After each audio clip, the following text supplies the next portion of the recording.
listening to episode 295 of Mitolife Radio. I'm Matt Blackburn, and today I have Jeff Hoyt back on the show for the second time. He is the founder of Zeolite Labs and the incredible product called Zeocharge, which is zeolite or clinoptilolite. It's a natural form of zeolite because there are synthetic forms in the market. And it's also a powdered form because there are multi-level marketing companies out there selling liquid nano zeolite. And this is completely different. And a lot of the flack that zeolite gets on social media is focused on the nano liquid type. So in my first show with Jeff, if you missed that one, go back and listen to that because it's 2 hours jam-packed where he's dispelling all of the misconceptions and misinformation around zeolite and why the details matter, and more importantly, the dosage matters. So in this conversation, for the first part of it, he does a recap and a description of how zeolite works, and I try to make it different from our first show. And then what's really interesting about this conversation is he actually breaks down my oligoscan results. So for those of you that are following me on Instagram, I've been posting my results about once a month. I scan myself about every 3 weeks. And this is not a quantum energetic test. It's a very accurate, repeatable spectrophotometry test. So it's actually shining light into the tissue of the hand, and you're pretty much doing a tissue biopsy using light. It's a wild Star Trek type diagnostic tool. And I've become obsessed with it since I was introduced to it by Jeff Hoyt. And he uses this to prove the efficacy and the safety of his zeolite product. So if you go to zeolitelabs.com, there's a case studies tab on the top, and there's countless videos. I mean, you could spend a month watching these videos because they're very detailed, and you can't just put them on high speed playback. You have to really digest the information because it's really complex, all of the interactions between metals, vitamins, and beneficial minerals. If you're a fan of my podcast, you probably know that I've had quite a bit of shows now on hair tissue mineral analysis, or HTMA. Now that's where you cut your hair, you put it on a little paper scale, you mail it in. It's a non-invasive test. They burn the hair, they see the spectral emission from the hair, and that is a much different test from the oligoscan. It's interpreted differently, and they're both beneficial. And I actually love both of these tests way more than blood tests. Now, getting an iron panel, seeing your vitamin D, those are probably worth a once or twice a year blood test. But a needle is very invasive. I'm not a fan. I love the HTMA. I love the oligoscan because you don't have to puncture your skin to figure out what's going on in your body systemically. So like I said in the show, for about, 30, 40 minutes or so, we go through my tests and actually show a reduction in aluminum since I've started. Because zeolite is actually a cage made of alumina silicate. It's made partly of aluminum. So a lot of the, call it haters on social media that are trying to spread fear around zeolite, they'll say it's going to give you aluminum toxicity. Why would you consume aluminum? Well, I just proved in this show, and Jeff has proved with his case studies, it actually can detox aluminum in the tissue. So that's pretty incredible. And at the start of the show, he goes through the 3 layers of where metals are stored, which is really important to understand, especially if you're going to be tracking it with the oligoscan, because it's not just a constant downward slope of the metals. They'll actually go up and down. And he explains why that is in the show. And he actually goes into detail with my results, I've been scanning myself at home for about 5 months now, and pretty incredible results. I'm really impressed with this product, and it meshes perfectly with my CLF protocol and the Mitolife products that I talk about. So enjoy the show. Here is Jeff Hoyt.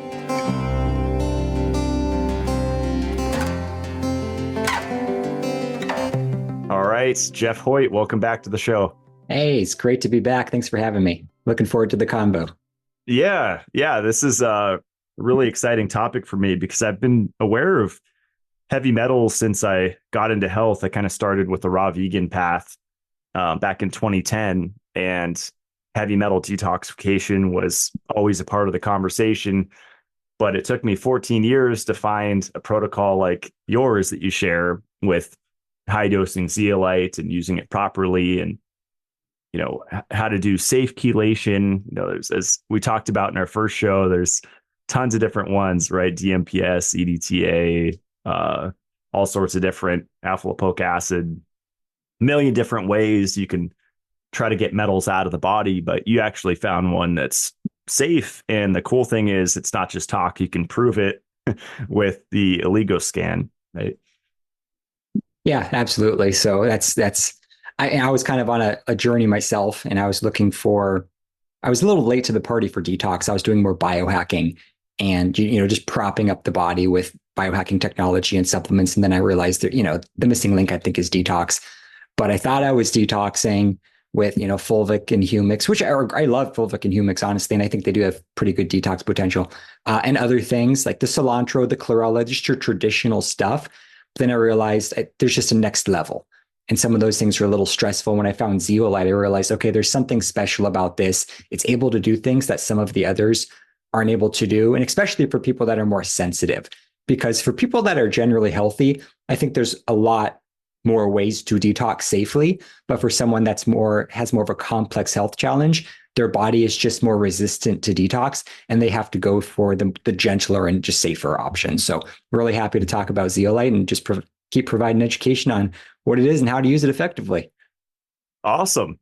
Yeah, I'm going to try to limit the rehashing of our first show. I highly recommend you guys go back if you didn't hear the first show with Jeff, because it's 2 hours jam packed. I mean, it's just pedal to the metal information on that one, and it's really great stuff. But I wanted to talk about a lot of the oligoscan today, and how you use that, because that's to me the most fascinating part. You got me into that test, and I learned, Mercola's been using it for a while, and a lot of practitioners have been using it. And the oligoscan and the HTMA, to me now, those are kind of my top tests, because they're both looking at ratios, right? Is that a big part of the oligoscan in your opinion? Well, I personally don't look at the ratios as much because I think it's just unknown. So the HTMA, kind of the primary use case for it, is looking at the ratios and looking at oxidation rates and various things, but it doesn't correlate necessarily with the oligoscan. And I mean, it's just different. What's coming out of the hair is different than what's in the tissue. So I'm more interested in just looking at the actual metal levels themselves, the mineral levels, the vitamin levels. I don't really look at the algorithm-based calculations that are provided, just because I like looking at the raw data and then looking at the movement between tests and seeing what is the body doing, what's happening, and just making correlations there. But not to say that there's not, a huge opportunity looking at the ratios. It's just not my focus or what I've dug into at this point. Okay, interesting. Can you explain is it three layers of detox theory for the listeners? Sure. So basically, I just kind of keep it simple. The way I look at it is you've kind of got 3 levels of where the metals are basically stored and how they're processed in the body. So level 1 is kind of like the processing center. So it's what your body is actively trying to remove. It's what's your body's exposed to on a daily basis, your daily dose toxins. And that includes the external sources, food, water, air, cosmetics, et cetera, but also the internally produced toxins, which is a huge one. So things like the ammonia, metabolic waste product, et cetera, which make up, I think, most of our toxic load. So that's what our body's always focusing on. And then I think on a detox protocol, metals that are coming in from tissue and organs, that's going to be entering into this level 1. So just the processing center. And that's going to be a lot, mostly in the gut and also, circulation, just what your body's processing. Level 2 is going to be just general tissue. And that's kind of what I like to consider just a holding area. So you've got general tissue. So when we're testing with the oligoscan, we're looking at a general, just the tissue in your hand. But I think that's a pretty good representation of general tissue levels throughout the body. And then when I consider level 3 is going to be the deeper storage, and that's going to be primarily organs, right? So I think what happens a lot of times is we're exposed to some, there's a certain threshold that we can handle in level 1. And that's different for each person. It's kind of our toxicity stress threshold. And if we're exposed to more toxic elements than our bodies can handle at that moment, then we're going to have a level of accumulation because the body's not able to process them. It's trying to get out as much as it can, but whatever it can't, there's a natural storage unit for these toxic elements, and that's fat. So I think what the body primarily wants to do is put them in this general tissue because that's a safer storage unit than organs. Because some of the metals and toxic elements that are in general tissue and belly fat aren't necessarily causing many or any problems, at least short term, because they're not deteriorating organs. Once those metals get to level 3, which is in organs, that's where there's more deterioration and there's issues. Now, it's not necessarily it has to go in that order 1, 2, 3. If you have amalgam fillings in your mouth, a lot of that mercury and silver is going straight to your brain. So it's bypassing level 2 just from the proximity. The closest fat is the brain to the teeth type of situation. But just in general, I think you're exposed. You're either staying the same, reducing your toxic load, or becoming more toxic. And I think a lot of people that have complex illnesses have been accumulating metals and toxicants for 20, 30 years because they haven't been able to keep up with their daily dose of toxins, and their body just puts a little bit more metal, a little bit more plastics, a little bit more of these toxic elements into tissue every day because they can't keep up. And once that level 2 general tissue kind of fills up, I think that's when the body has to go into organs. And it's kind of interesting because I think that's how the body detoxes as well. It's the reverse, where the body dumps the metals from organs into level 2, which is general tissue, and then from level 2 into level 1, which is the processing center, and then out the body. So it's kind of this 3-layered approach. And that's just kind of my theory on how it works. And that's kind of, I got that from the oligoscan and just looking at the movement, but that's the way I see it in simplest terms. That's awesome. Yeah, it's funny you brought up mercury fillings because I've been scanning friends in the area, and the guy that helps me with my security systems, he did a scan and his mercury was super high. It was actually in the red. And that was the first time I'd seen that on a scan. And I asked him, if you ever had mercury fillings. He said, I still have them. And so, but what's funny is he has no symptoms. Like he's very bright, very articulate, very smart, energetic. But I wonder if at some point that'll just catch up with him. Yeah. And I think that's a really important key, because that's one thing to understand. So he had high levels in the tissue, but that doesn't necessarily mean he had high levels in his brain. Now, it's a pretty good indicator that he did.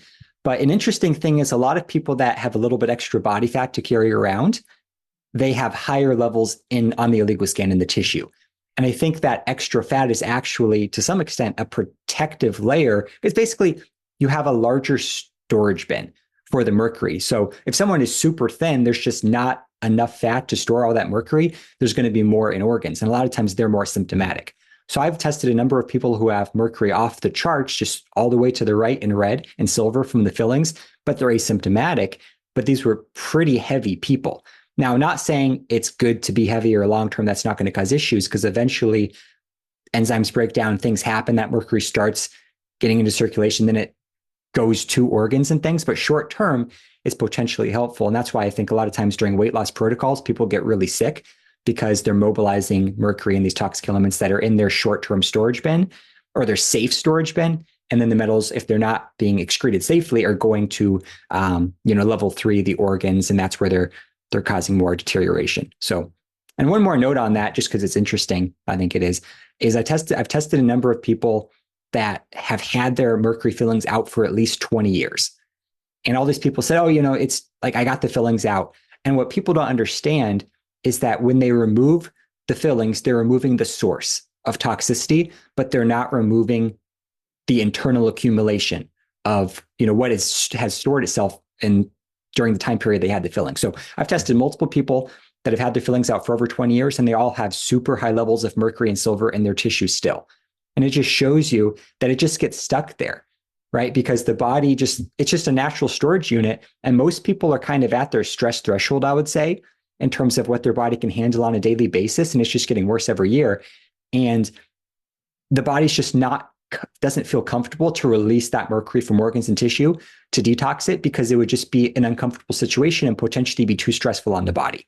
So it just stays there. It's just one of those things. Detox is really harder than people think, because it really is ultimately up to the body. If the body just doesn't want to let go of these things, it's just not going to. And sometimes you can push things out with certain methods, but you're going to feel it because it's going to be so stressful, and it's not sustainable. So you're only doing it for a week or two, then you have to pulse on and off, and you're just not able to do it long enough to get the majority of the metals out, because it's really a multi-year process, if we're being honest. If you've been accumulating mercury from fillings for 30 years, you can't expect to go on a 3-month detox and get them out, or do 3 rounds of IV chelation and get all the metals out, because your body will only let go of a certain amount of metals per day, because if it let out too many, it would just be too toxic for you. So the healthier you are, the faster you detox as well. If you have a more complex illness, your body's going to be a little bit more cautious and going to detox a little bit slower. And we can see that with oligoscan as well,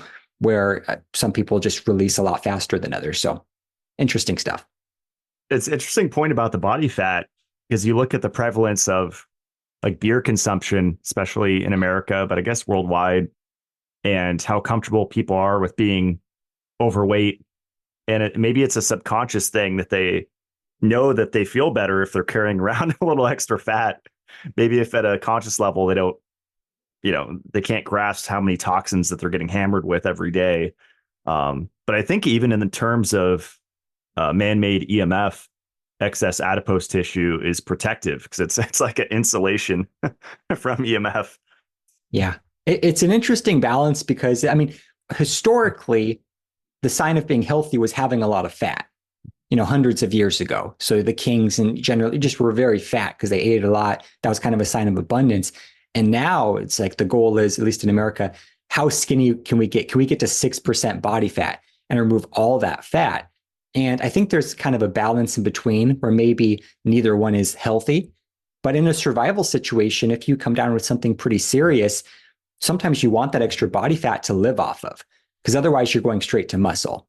So it is interesting. I'm not advocating people keep on a bunch of unnecessary weight, but I think there's the balance between having zero fat and having excess body fat. And there's kind of that happy medium. And then it's just asking, do I need this right now? And why, right? If you have a lot of toxicity and you know that, and you're on a detox protocol, maybe it's not the right time to try to lose 30 pounds. Maybe it's time to detox for 6 months or a year first, and then start losing the weight, at which point because your body won't need it as much anymore. Have you seen people on the Zeocharge and just zeolite in general, the high dosing, shedding excess body weight? Because the metals kind of promote fat storage, a lot of them, right? Yep, absolutely. And it's one of the most pleasant side effects, I would say. A lot of people, because no one's really buying it for weight loss, but a lot of people report, oh, I lost, 10 pounds over 2 months, or they're losing all this body weight. And I think it's just because the body just is saying, okay, we're removing this toxicity. We don't need as much fat. And it's just naturally, without increased exercise or without dietary changes, the body's just releasing things. And in some people, they have reported, this is way fewer cases, but a few people have reported that they've gained weight.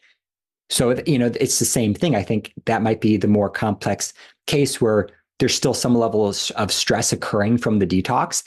And then as the metals are coming out, the body says, you know what, we haven't detoxed in 20 years. Let's pack on a couple extra pounds just in case we need it. In case there is any redistribution of metals, we can put those metals into this extra fat instead of having them go to organs. So it's all, the body's just natural intelligence. It's interesting, but I always like to ask myself these questions when different things are happening. Why is it happening? Like the body knows what it is doing. A lot of times we don't like the body's decision of what it wants to do because we want to look a certain way and everything. But short term, there's reasons the body does what it does. Yeah, absolutely.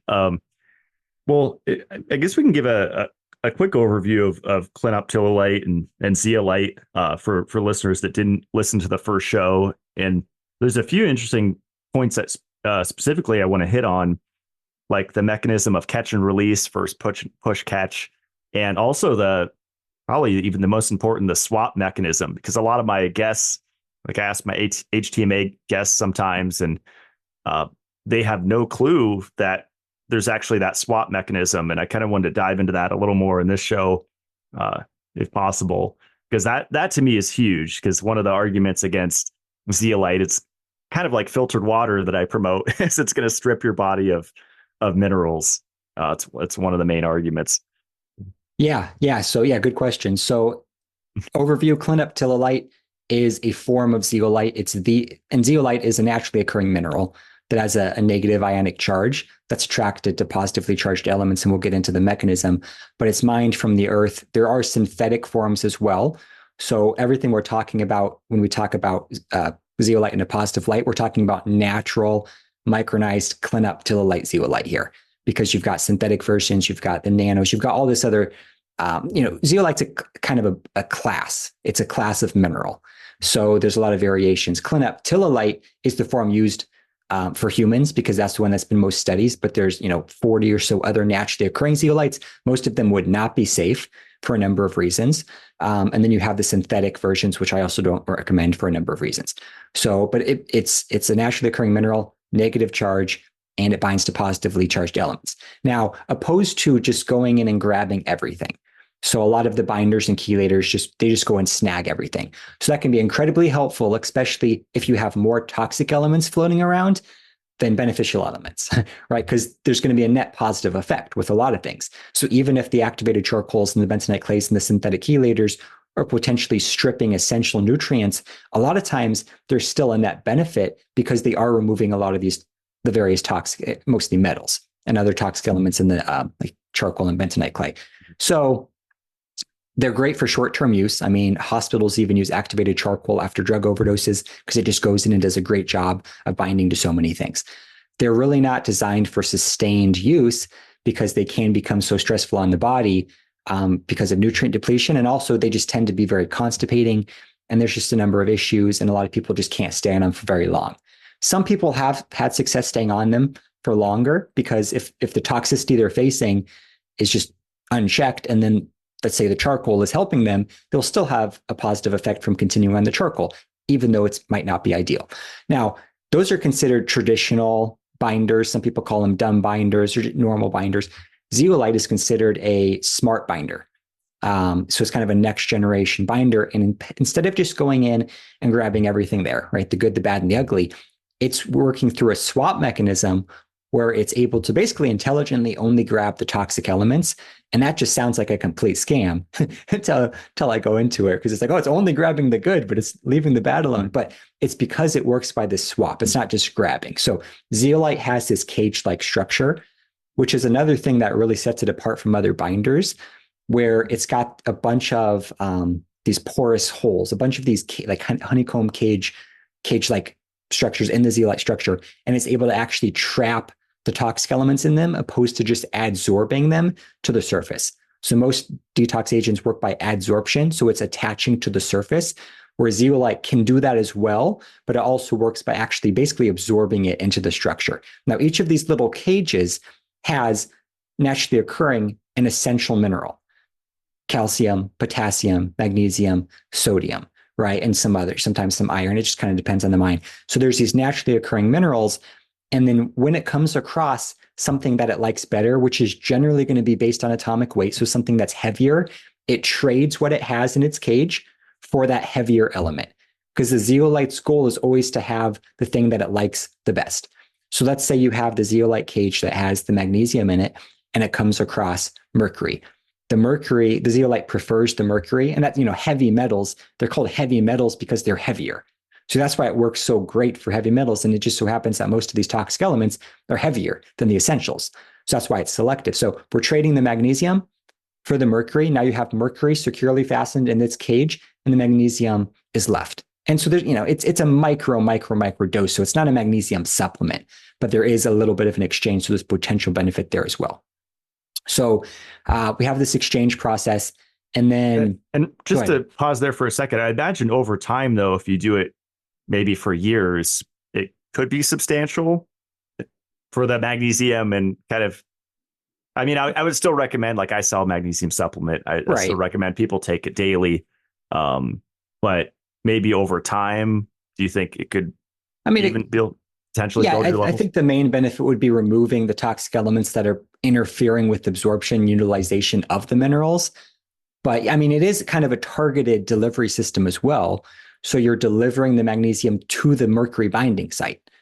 So, I mean, so that's why sometimes I'll even mix like a nano, like a sovereign silver with the zeolite. And people say, why would you do that? It's binding to it. Yes, silver is a metal and it is binding to it, but it's a weak bind. So when you mix the zeolite to the silver, you now have the silver in the zeolite cages, but then it's going in and it's swapping that silver for a heavier element. So it's basically delivering the silver to wherever the toxic element is. So it's kind of interesting. And that's why zeolites have been studied as delivery systems for various things based on just that exchange potential. Now, I'm not suggesting that anyone mix it with silver. It's just something that I do sometimes because I think it's kind of interesting. Now, if you had zero toxicity, then it wouldn't be delivered at all. But since we all have some level of toxicity, especially metabolic waste products, there's always going to be that delivery system.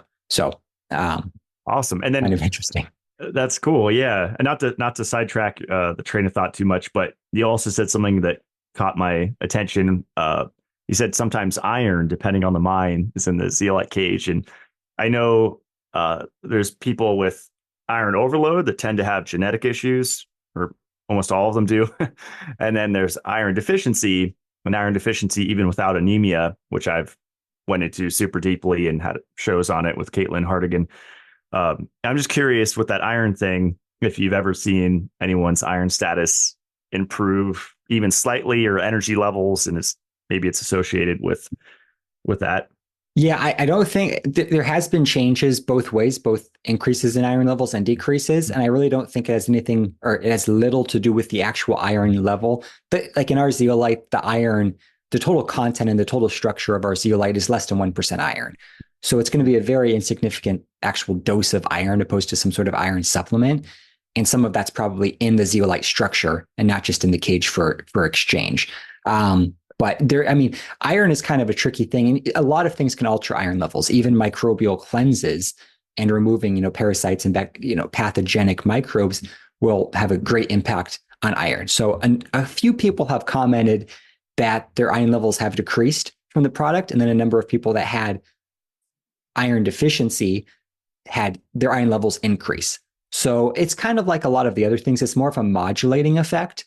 But the people that had the iron decreases, because they just assumed the zeolite was just going in and grabbing their iron, which I don't think was happening. I think it was just just a detox reaction, basically some, downhill mechanism of the detox where the iron levels were being depleted from some unknown factor. So there's so many things that can happen when you detox. Everyone always wants to look for direct causation. They always want to say, the zeolite is directly doing this, but the main benefit to zeolite is kind of the cascade of events that occurs when you're taking it. And same with anything, right? It's kind of like, I was thinking about this on a bike ride yesterday, because I know you're big into vitamin E. And a lot of people are just saying, okay, I have low vitamin E, so I'm going to take vitamin E. And the only benefit is it's going to raise, tissue or serum levels of vitamin E. But there's so many other benefits, right? Just by taking vitamin E, you're probably going to increase vitamin C levels and vitamin A levels. And because of the antioxidant capacity, you're just reducing that stress load on the body. And now your body doesn't have to use up its natural resources as much. And there's the downstream effects. So with anything, a lot of times people are taking something for a specific purpose and they're getting benefits, but a lot of times they're getting benefits for reasons they don't even understand. Yeah. It's just because there's so many biochemical reactions in the body happening at all times. And especially with a detox agent, there's a lot going on. That's awesome points. And with the ZeoCharge, I know it, like, we'll look at my tests later on, and there's that relationship with iron with B vitamins. I know B12, I believe B9, there's copper, there's so many things involved in iron metabolism, and zeolite's shifting a lot of those, right? And so that's gonna shift Yeah. iron a little bit. Yeah. Yeah. Oh. Yeah. A lot of people, because a lot of people do ask, is it going to bind free iron? Because I know that's a huge concern, free iron causing oxidative stress for people. And I mean, because there is like the zeocharge is not going to go into tissue and remove minerals, but potentially it could bind to some of the free floating excess iron that's not being used by the body, because the body just treats things differently if they're chelated to things. It's just an interesting process. But one way or the other, the zeolite does tend to help people with issues like, especially any form of oxidative stress, whether it's caused by iron or something else. But once again, it might have nothing to do with direct capacity to iron. It's more likely just reducing oxidative stress and other mechanisms. Because, in my opinion, zeolite's one of the most unique antioxidants, because it's actually Carl Hecht, a German researcher of zeolite, said, I think he did some sort of study to prove it, but zeolite actually can trap the free radicals in its cage. So it's interesting. So opposed to donating an electron, like most antioxidants, to scavenge the free radical, it's actually trapping it. So it's just the same result, different mechanism. But what I like about zeolite is not only is it directly working on the free radicals, but it's also reducing the source of the free radical production. Because as you're binding to the heavy metals and you're binding to the things that are stressing out your body, those things are causing an increased free radical production, leading to oxidative stress. As you bind them, you don't have the same level of production of the free radicals. And then there's also studies indicating that the zeolite can increase your body's natural antioxidant capacity, right? So threefold effect. One, directly binding the free radicals. Two, reducing the formation of free radicals. And then three, increasing your body's capacity to handle higher levels of free radicals by improving things like glutathione peroxidase and superoxide dismutase. So those studies were actually in chickens, showing that it was able to bind. I think the same study was showing that it was binding to the lipopolysaccharides in chickens, but it was able to increase the SOD and the glutathione in chickens. But it all makes sense why it would do that. So it's kind of a threefold effect. So I kind of like it for that aspect as well. Do you think the third one also could be related to like upregulating enzyme pathways? Because I know the metals will alter those, right? Because it's like the metals will take the place of beneficial minerals, and some of the enzymes still work, but maybe it's 10 or 20% or whatever instead of, Yeah, I think that's what's happening. I mean, the last one, it's just as the oxidative stress, the free radical production goes down and there's less stress in the body, everyone's going to have an increase in SOD, glutathione, antioxidant vitamins, just because your body doesn't have to use up the resources. So like with glutathione supplementation, you've got the glutathione supplements you can take. And then you also have, and a lot of those are just breaking down to the amino acids, which is helping your body. But then now you've got the transdermal stuff. And I think you've interviewed Dr. Patel. That stuff's amazing. Yeah, I took a break from it, but I went pretty hard on their super formula. It's like $200 a pop, but it lasts a while. I mean, that bottle lasts a month or something. And I felt it. It was really cool to do several rounds of that. I definitely felt a difference. So I think you've got kind of the direct and the indirect again. So if you want to work on glutathione levels, you can directly apply it like transdermally to literally just increase it right away, or you can remove the source of toxicity that's preventing your body from having optimal glutathione levels. And I think that's what the zeocharge is doing. Maybe if you're doing them, yeah, and if you're doing them in combination, maybe you're getting the best results.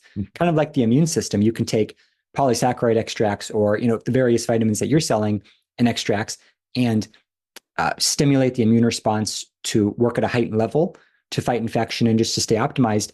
But then I think the second layer to that is removing the sources of immune response.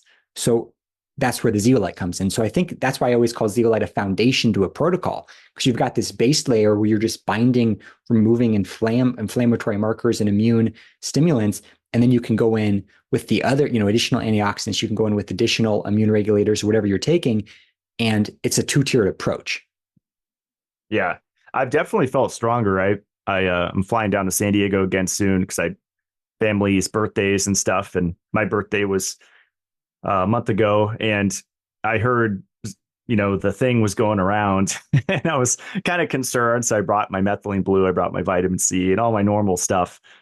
But I just felt stronger And I attribute a lot of that to the zeolite because I got home and I didn't feel like I was fighting something like it did the last few times I was flying.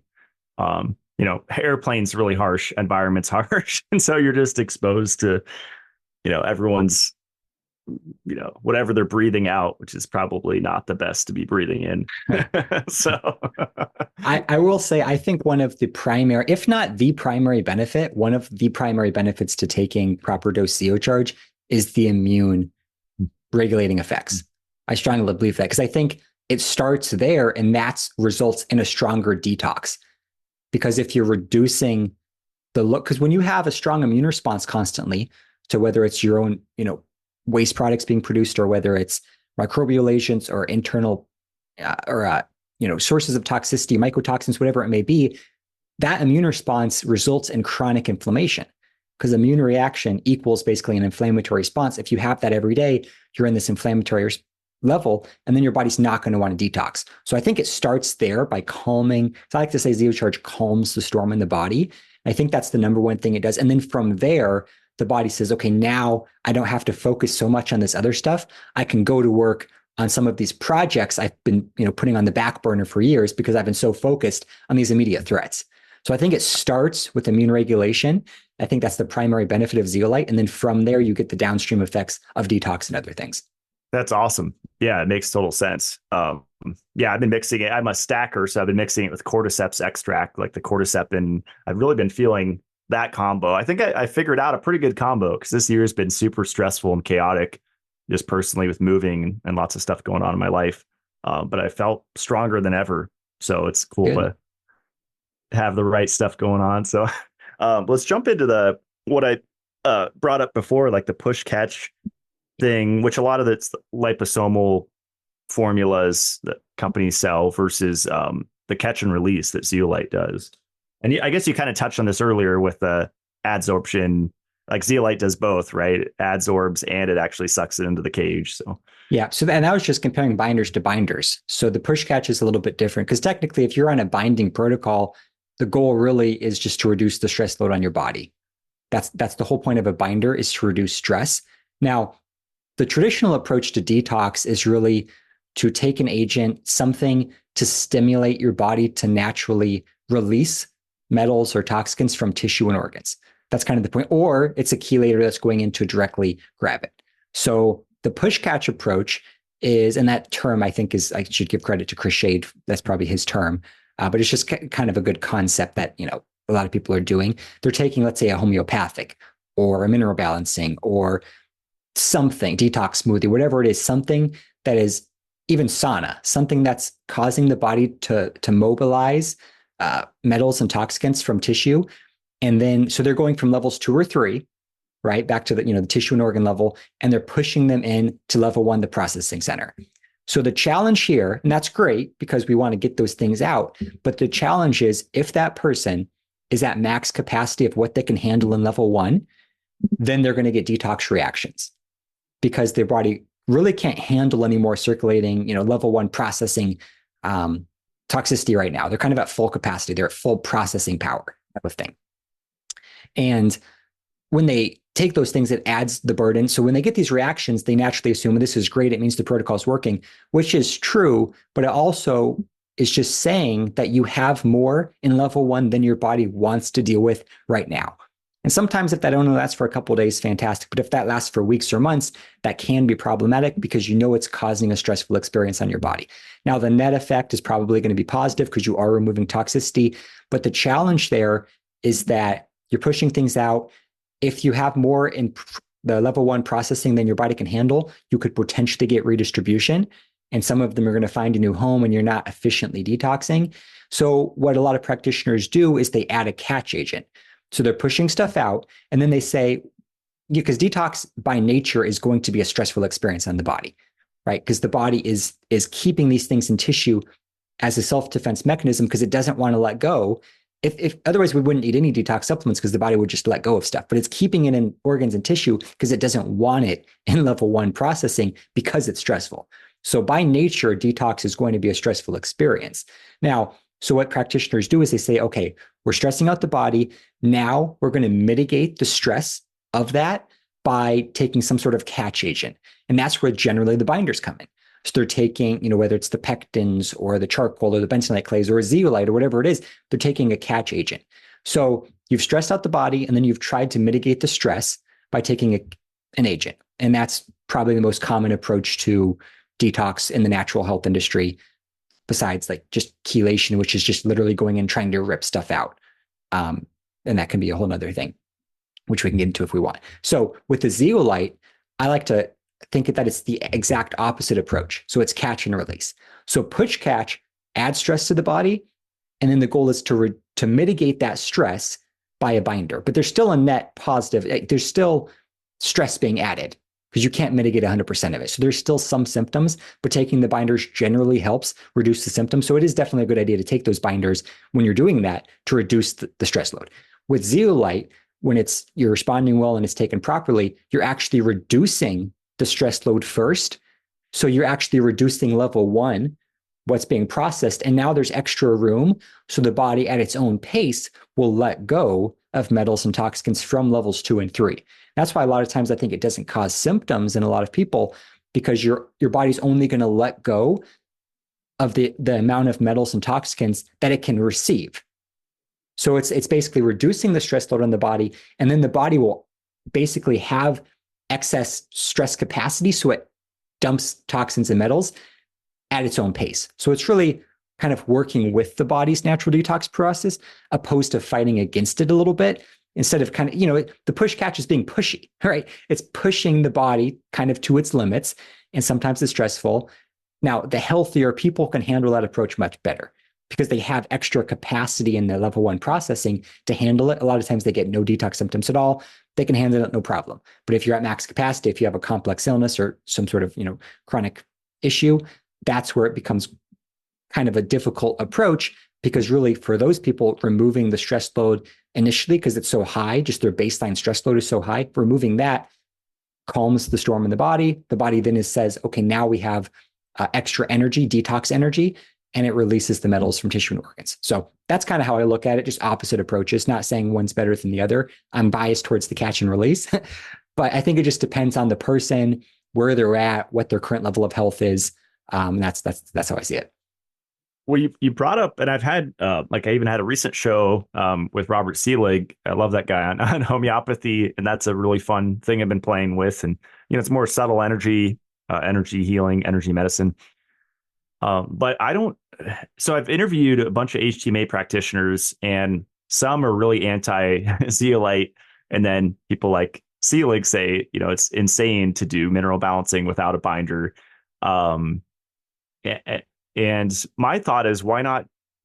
Can't you just do it all if you're healthy? Like, do the homeopathics, do the mineral balancing or mineral vitamin supplementation, sauna, and the Zeocharge. That's personally what I'm doing with high dose melatonin and Shilajit daily, and it seems to be working. And I'm measuring myself with the oligoscan, which I guess later you can let me know if it's working. Right. Yeah, it's an interest, and there's a lot of philosophies, and I always like to say, hey, I mean, I'm kind of the zeolite guy right now. I've done a lot of other things, but that's what I'm doing education on. So it's just everyone's got their approach, and there's a lot of ways to get from point A to point B. And it's, as long as it's working, go for it.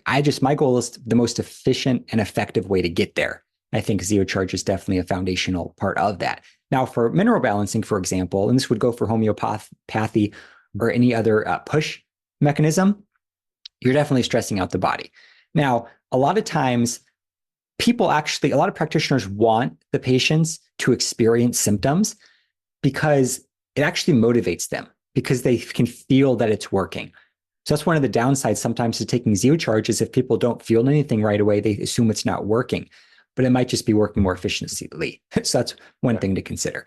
The other thing with the mineral balancing is, if you're taking a binder after you're mobilizing these toxic elements, it's going to alter the HTMA results, because you're going to have less metals excreted through the hair and more are going to be excreted through the bowels, because they're going to be bound by the binder.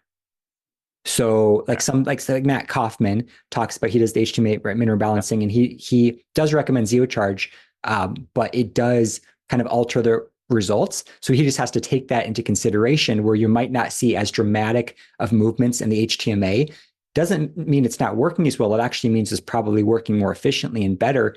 It's just, I think that's why some practitioners are against it, because it just changes. It just makes sense, right? Because HTMA, it's a hair excretion. And ideally, I mean, some metals are going to be excreted through the hair, but you probably want more excreted through the bowels than the hair, because that's just a sign of a more efficient detox. So there's different mechanisms. I mean, I'm going to have to agree with like Kaufman and Seelig on this one, where I think they're basically doing the push catch, right? They're pushing stuff out and then they're catching it. And I think that has proven to be a pretty effective method for a lot of people. And I would say personally, I think that's a lot better idea than just doing push, because basically when you're just pushing, you're letting your body has to deal with all that stress. When you're doing push catch, you have assistance to help escort this toxicity out of the body. So different approaches, but I think the binding approach is great. Now, to answer your question about can't you just do it all?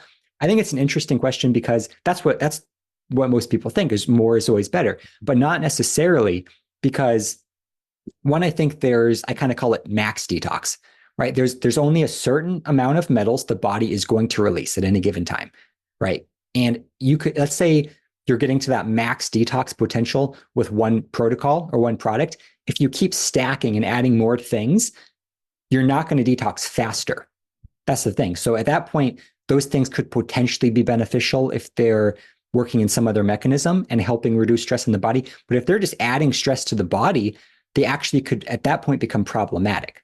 So I think sometimes I've seen that where like people just taking Zeocharge actually detox faster, at least on a legal scan, are detoxing faster than people that are taking Zeocharge and 30 other detox supplements. because the whole point of Zeocharge, especially in the complex cases, is to reduce the stress load and the body will detox at its own pace. So it's not that the zeolite, and this is important too, because people think the zeolite's just going into the brain and organs and just ripping out what it wants like a chelator. I don't think that's happening. It's really just binding and then the body's releasing, right? And I think that's important because all the marketing of the nanos and everything is all about it just going in and ripping out whatever it wants at any point. And the body's just not going to let go if it doesn't want to. So with that in mind, if you go in with the zeolite bind, the body releases, and then you go in with the zeolite and then take some very stressful detox supplements, 8 times a day throughout the day, that could actually, in theory, slow down your detox, because if it's becoming stressful, your body won't want to let go as much as it was just with the Zeocharge. So it's an interesting consideration. It really depends where you're at. If you're one of those really healthy people that is able to handle a lot, maybe taking more is going to accelerate the detox. But if someone has a complex illness, I think starting with less, just one approach or 2 approaches combined is probably a better idea. And then you can start adding as time goes on to see how you do. But just in general, I think more is not always better. And I've just kind of seen max detox, like with a legal scan, a lot of times you're looking at like a lot of the metals move in sync. And I know we're going to go over your results in a bit, but like you'll see like a 15% move on like all the metals. Like it's always 15% reduction or increase, right? So the body is kind of releasing what it wants at its own pace. Some people it's 10%, some people it's 20%, right? But it's just, you're not going to get in every metal like 50% increases all the time type of thing if you just add more stuff. So that's kind of my thoughts on that. It's like melatonin, I think, is a good complement to a lot of detox protocols, especially if you have mercury toxicity, because it's such a strong antioxidant for the central nervous system. So if there is any sort of redistribution or stress from the mercury being removed, that melatonin comes in and kind of counteracts some of that stress. So I often do recommend like a higher dose melatonin with like a mercury detox. So I think it's just all about strategy, but I wouldn't just take your 5, like listen to 5 podcasts on the best way to detox and just combine them all. It's probably better just to choose one, because it's possible that there's other mechanisms we don't know about where they could be competing. I think what you're doing is fine, because you're not necessarily doing like IV chelation plus this plus that. You're doing more like support detox stuff. And the sauna, I think, getting that sweat going, I think those are all complementary detox. Yeah, I'm sure a lot of it too comes down to financials, because all this stuff costs money. So that's a consideration. More stuff costs more money, obviously, but also just the psychological load on people, because people get overwhelmed in the health space. And so I think that's one of the biggest factors as well, is not doing too much at once, which, like you said, if you're relatively healthy, but also being in tune. I mean, I'm relatively healthy, but it can be a stress if you're pushing it too hard. So what I did want to ask your thoughts on sauna, because I just interviewed the Sauna Space founder that makes the incandescent, souped up, basically incandescent light. So it's kind of a combination of heat therapy, sauna therapy with photobiomodulation. What's your kind of philosophy on saunas and frequency? And I mean, I love saunas, and even just traditional heat saunas like rocks, I think are great. They're different. I mean, I'm still a fan of the far infrared saunas. Personally, I like them. I know all of the trend right now is near infrared and doing full spectrum and things. I mean, I've had like I have a full spectrum sauna that is it giving full spectrum support? I don't think so. I think the benefits are 99% far infrared. And then the other ones are just going to be negligible, but it's a marketing thing, right? I mean, the sauna space and things like that are definitely going to, there's definitely something to it. I think you're getting the photobiomodulation. So potentially more mitochondrial stimulation, which could result in an enhanced detox. And I think that's why a lot of people are promoting those over far infrared. But far infrared rays are going to be absorbed by water. So they're going to be grabbing on directly to a lot of the, or, more of a kind of a blood detox. I think they did the study where there was, like a 16% of the sweat had 16, or what is it, 84% of the, maybe I'm butchering this, something where you did a normal sauna and like 3% of the sweat had toxins. And then you did an infrared sauna, far infrared, it was like 84%. I don't know. I'm butchering that. Everyone just forget I just said that. But there's some study that's showing that far infrared shows there's increased toxicity release from a traditional sauna. So I think that's because it's absorbing the blood. You have near infrared that's penetrating deeper. So I think it's more mitochondrial support versus more the bone. Yeah. And I think in theory, they're different. They're both light therapies. And they're both heat therapies. So there's benefit to heat therapy, there's benefit to light therapy. And a lot of these companies are combining them, which is great. I haven't made up my mind yet on which one is best or which one I like best. I still like kind of a traditional far infrared sauna, honestly, but I haven't really, if we're being honest, played around a lot with the incandescent and like sauna space type. And I know, they've got the Faraday cage type of thing. It's really nice, but I think just kind of either one is going to get you results. And maybe there's different mechanisms to why they're helping you detox, but I think they're both going to be beneficial. I don't know. What do you think?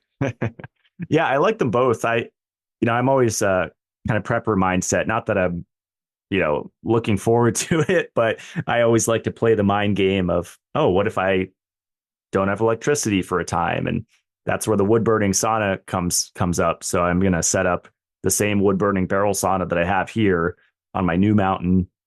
And Brian Richards made an interesting point that the sauna space, in 15 to 30 minutes, depending on how many bulbs you have, you can get a full sweat and you're done, versus a far infrared. You have to preheat it, sit in there for a while. It's basically a longer session, but if you're with your partner or your friends, it's more of it could be a social thing. So faster is not necessarily always better, but if you're just solo, maybe it is. If you just want to get the sweat and get it done. Yeah. Yeah. I mean, because a lot of times when I go in it, I'm going towards the end of the day as a relaxation method. I don't want to be out in 15 minutes type of thing. So it just depends. I mean, they're both good. I don't like when companies are like, there's zero benefit to far infrared or there's zero benefit to near infrared. It's like, there's obviously benefit to both. And maybe we'll know more later, but there's just a lot of good stuff out there.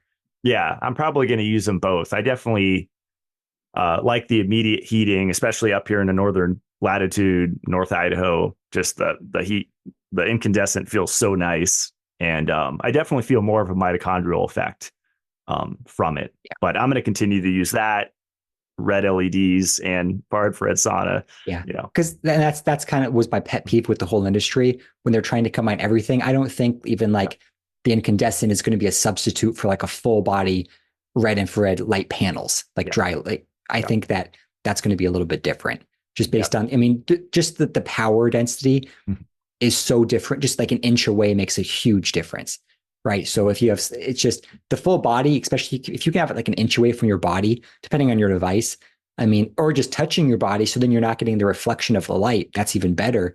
There's a lot going on that I think some of them are separate. Sometimes you can combine these things. Sometimes they're just not as good when you combine them all into one. Yep. It sounds good. It sounds good on the website.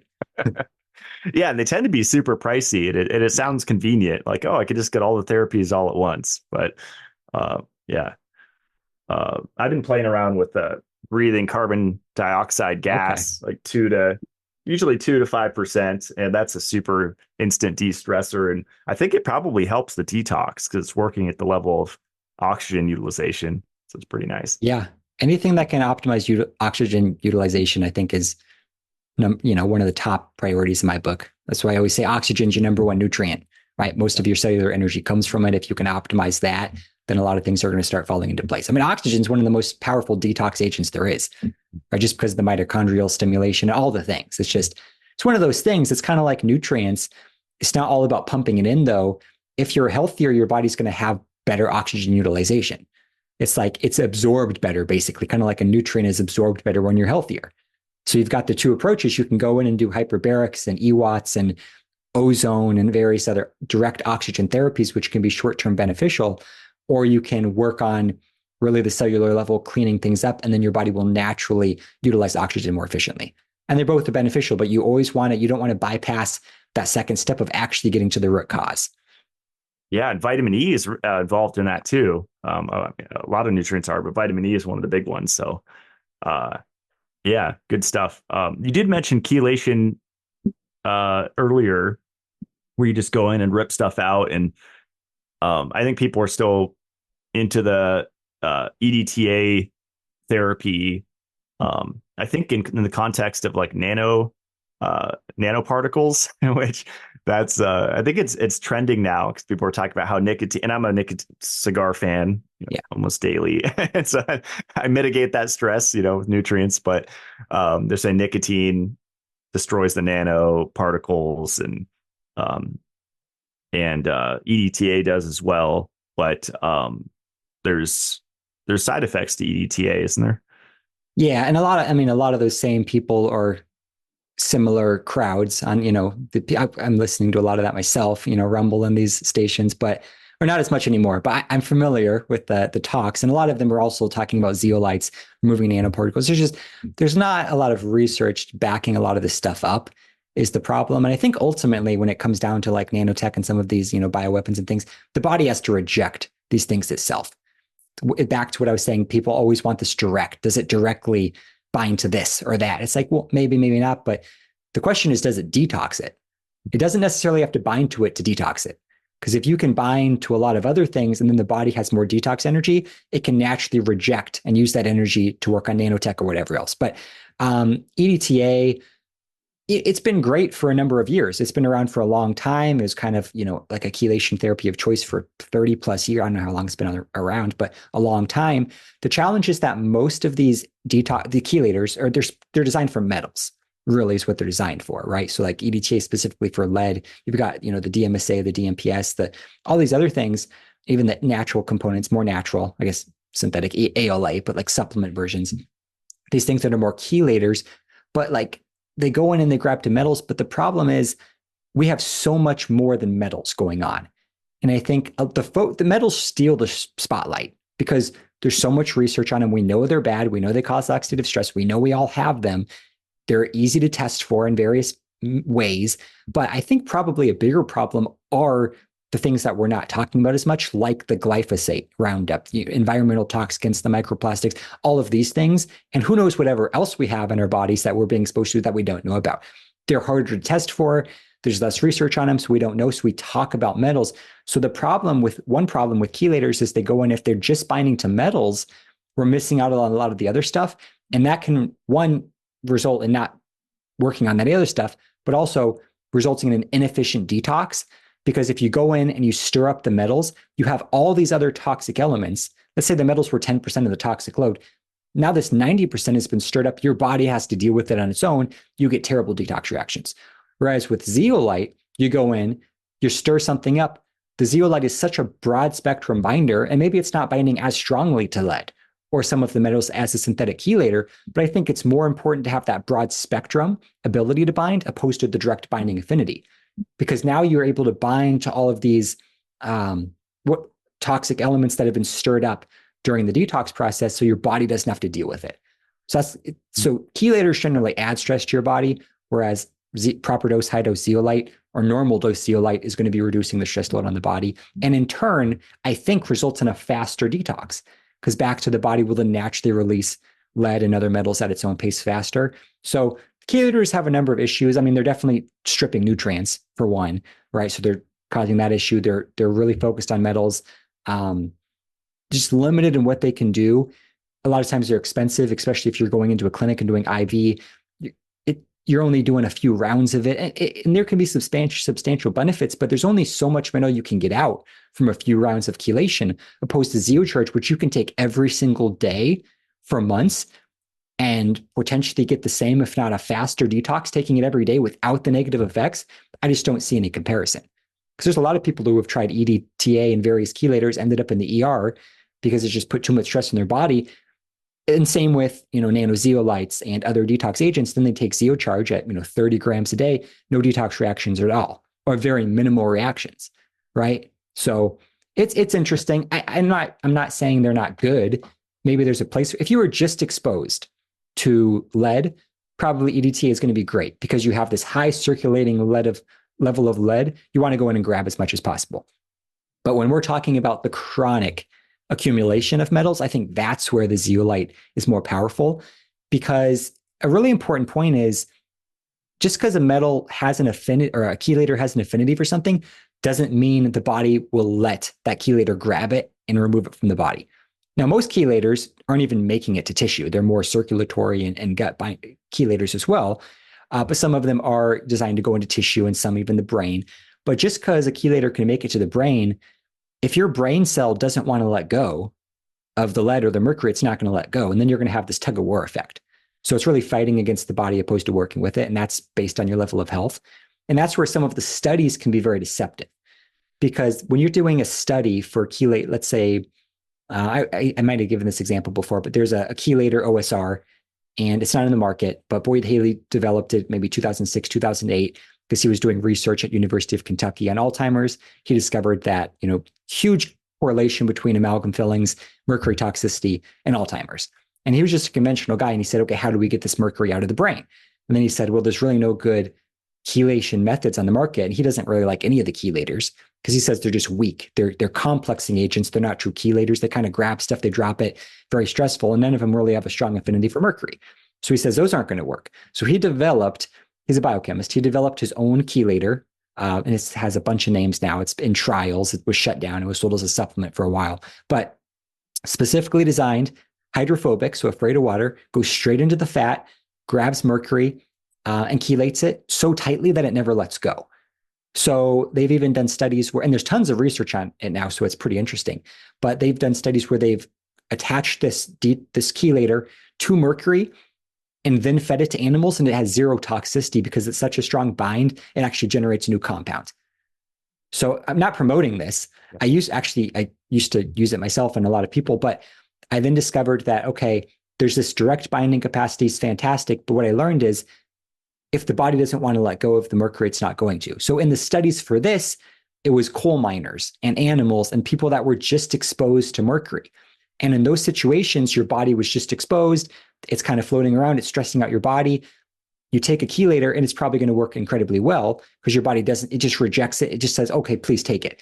But if you have the amalgam fillings or some other source of mercury where your mercury's been in your brain for 30 years, that's a completely different scenario. And those studies don't correlate because now your body says, I might not necessarily want to let go of the mercury because I'm afraid of what happens if I let go. It might be too stressful. Whereas before it was already stressing out the system immediately. It says, take it. But now it's tucked it away in storage. It's not potentially even stressing out the immune system at this point because the body's not processing it. And that's why the body keeps the metals in organs and tissue, is because it's storage. Even though it's deteriorating the organs, the body is focused on the short-term survival over the long-term function of the body. So it says, I'd rather keep it here because I can live with Alzheimer's, but I can't handle additional stress right now because if it's being detoxed, it's causing inflammation, immune reaction, et cetera. So the point of that was with OSR, a lot of people that take it, this chelator, notice this effect of a tug of war effect in the brain where it's made it because it's supposed to go to the brain and it's that's what it was designed to do.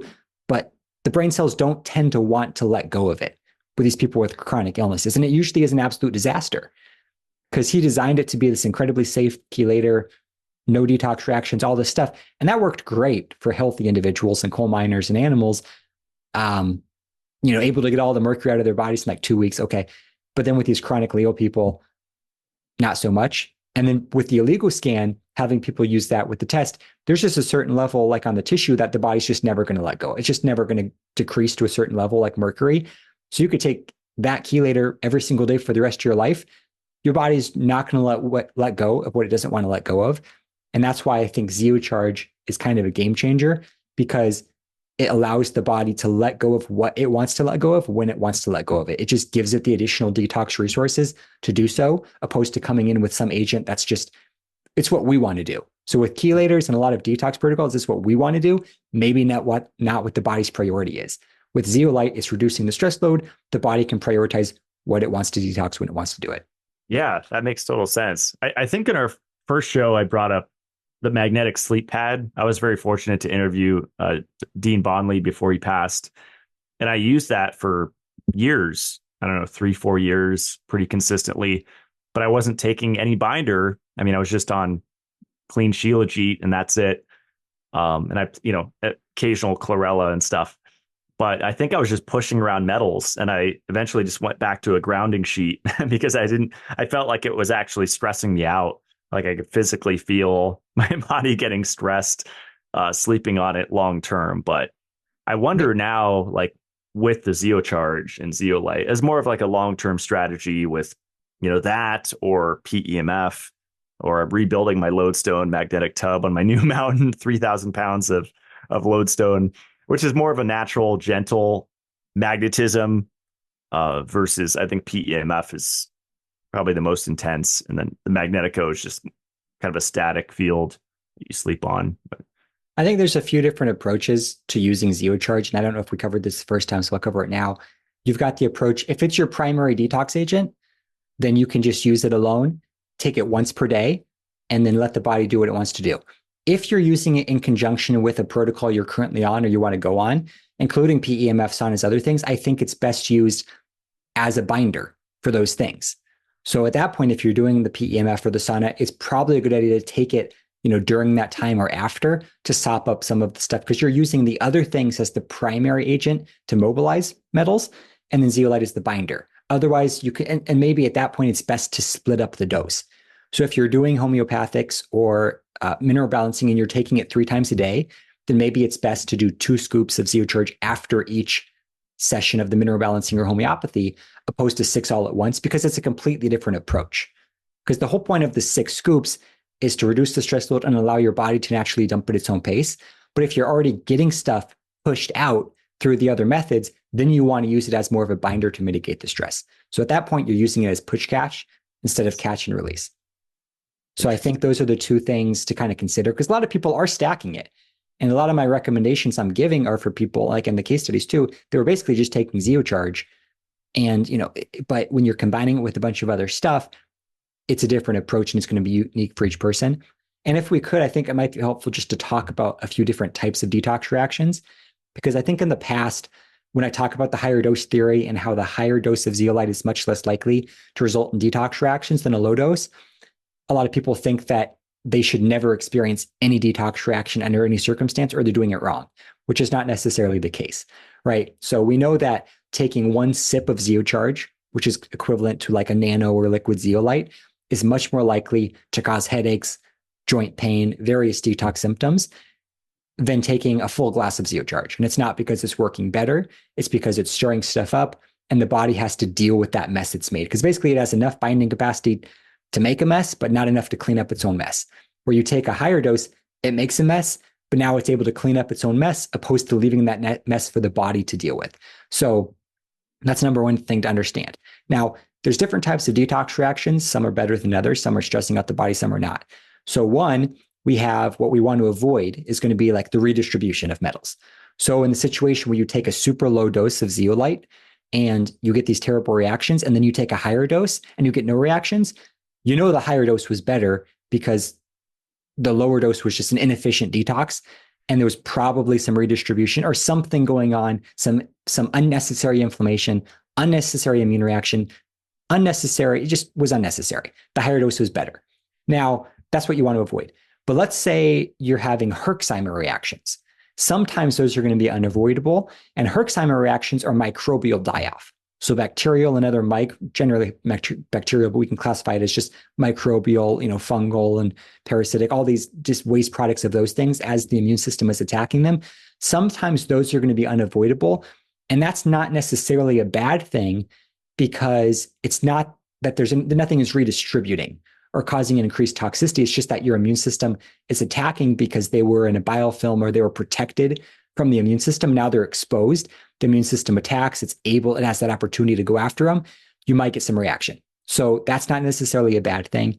And then you have symptoms like retracement symptoms, which are kind of interesting, where your body will basically go through, detoxing these different layers of toxicity. And it's very common with zeocharge for people, sometimes after a week or a month or right away or 2 months, they start, bringing up past traumas. Like they might have a dream or nightmares of a family member dying or something that lasts temporarily. And basically their body's bringing up, whether it's trapped emotions or, these various things. And sometimes they get like arthritis that was associated with that time in their life when they're going through that trauma. So the retracement symptoms are interesting because your body just stores a lot of things, physical toxicities, mental, just trapped emotions, all things end up kind of physical, but in these frequencies. But zeolite tends to help detox them all. And that's not direct. That's another thing. It's like zeolite's not going in and binding to the frequency of fear type of thing. But a lot of times I think as you're detoxing other things, your body has detox energy and actually can deal with trapped emotions better. So I think that people that have complex illnesses, because they have higher toxic loads because they can't deal with all the toxicity coming in. And I think they're more prone to emotional sensitivities and stored trauma because they just can't deal with it all. So it's all very interesting, but there's just different types. So if people are experiencing reactions, just try to, and sometimes it's hard to distinguish which one it is. But if you raise the dose and symptoms get better, okay, probably you just weren't taking enough. And it was probably redistribution. Now you're good. If you're taking a good dose, like 6 scoops or something, and you're still getting reactions, especially if it's like a parasite-based symptom, then especially if it's like diarrhea or something, diarrhea is actually a good symptom. Like if you're having diarrhea, that's actually a good thing. You would not want to have constipation, but diarrhea is good to get things out faster. Something like that, that's a good detox reaction. If you're having the retracement symptoms, having some sort of dream or something, also a lot of times going to be unavoidable. So just wanted to kind of talk about that briefly.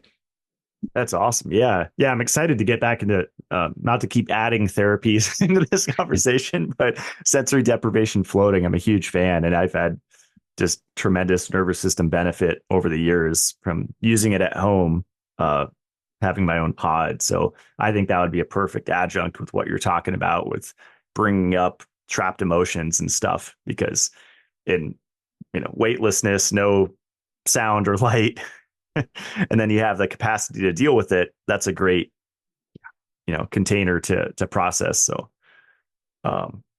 yeah, that's awesome stuff. Do you want to get into my test? Because I feel like it's going to open up a can of worms of things to talk about with.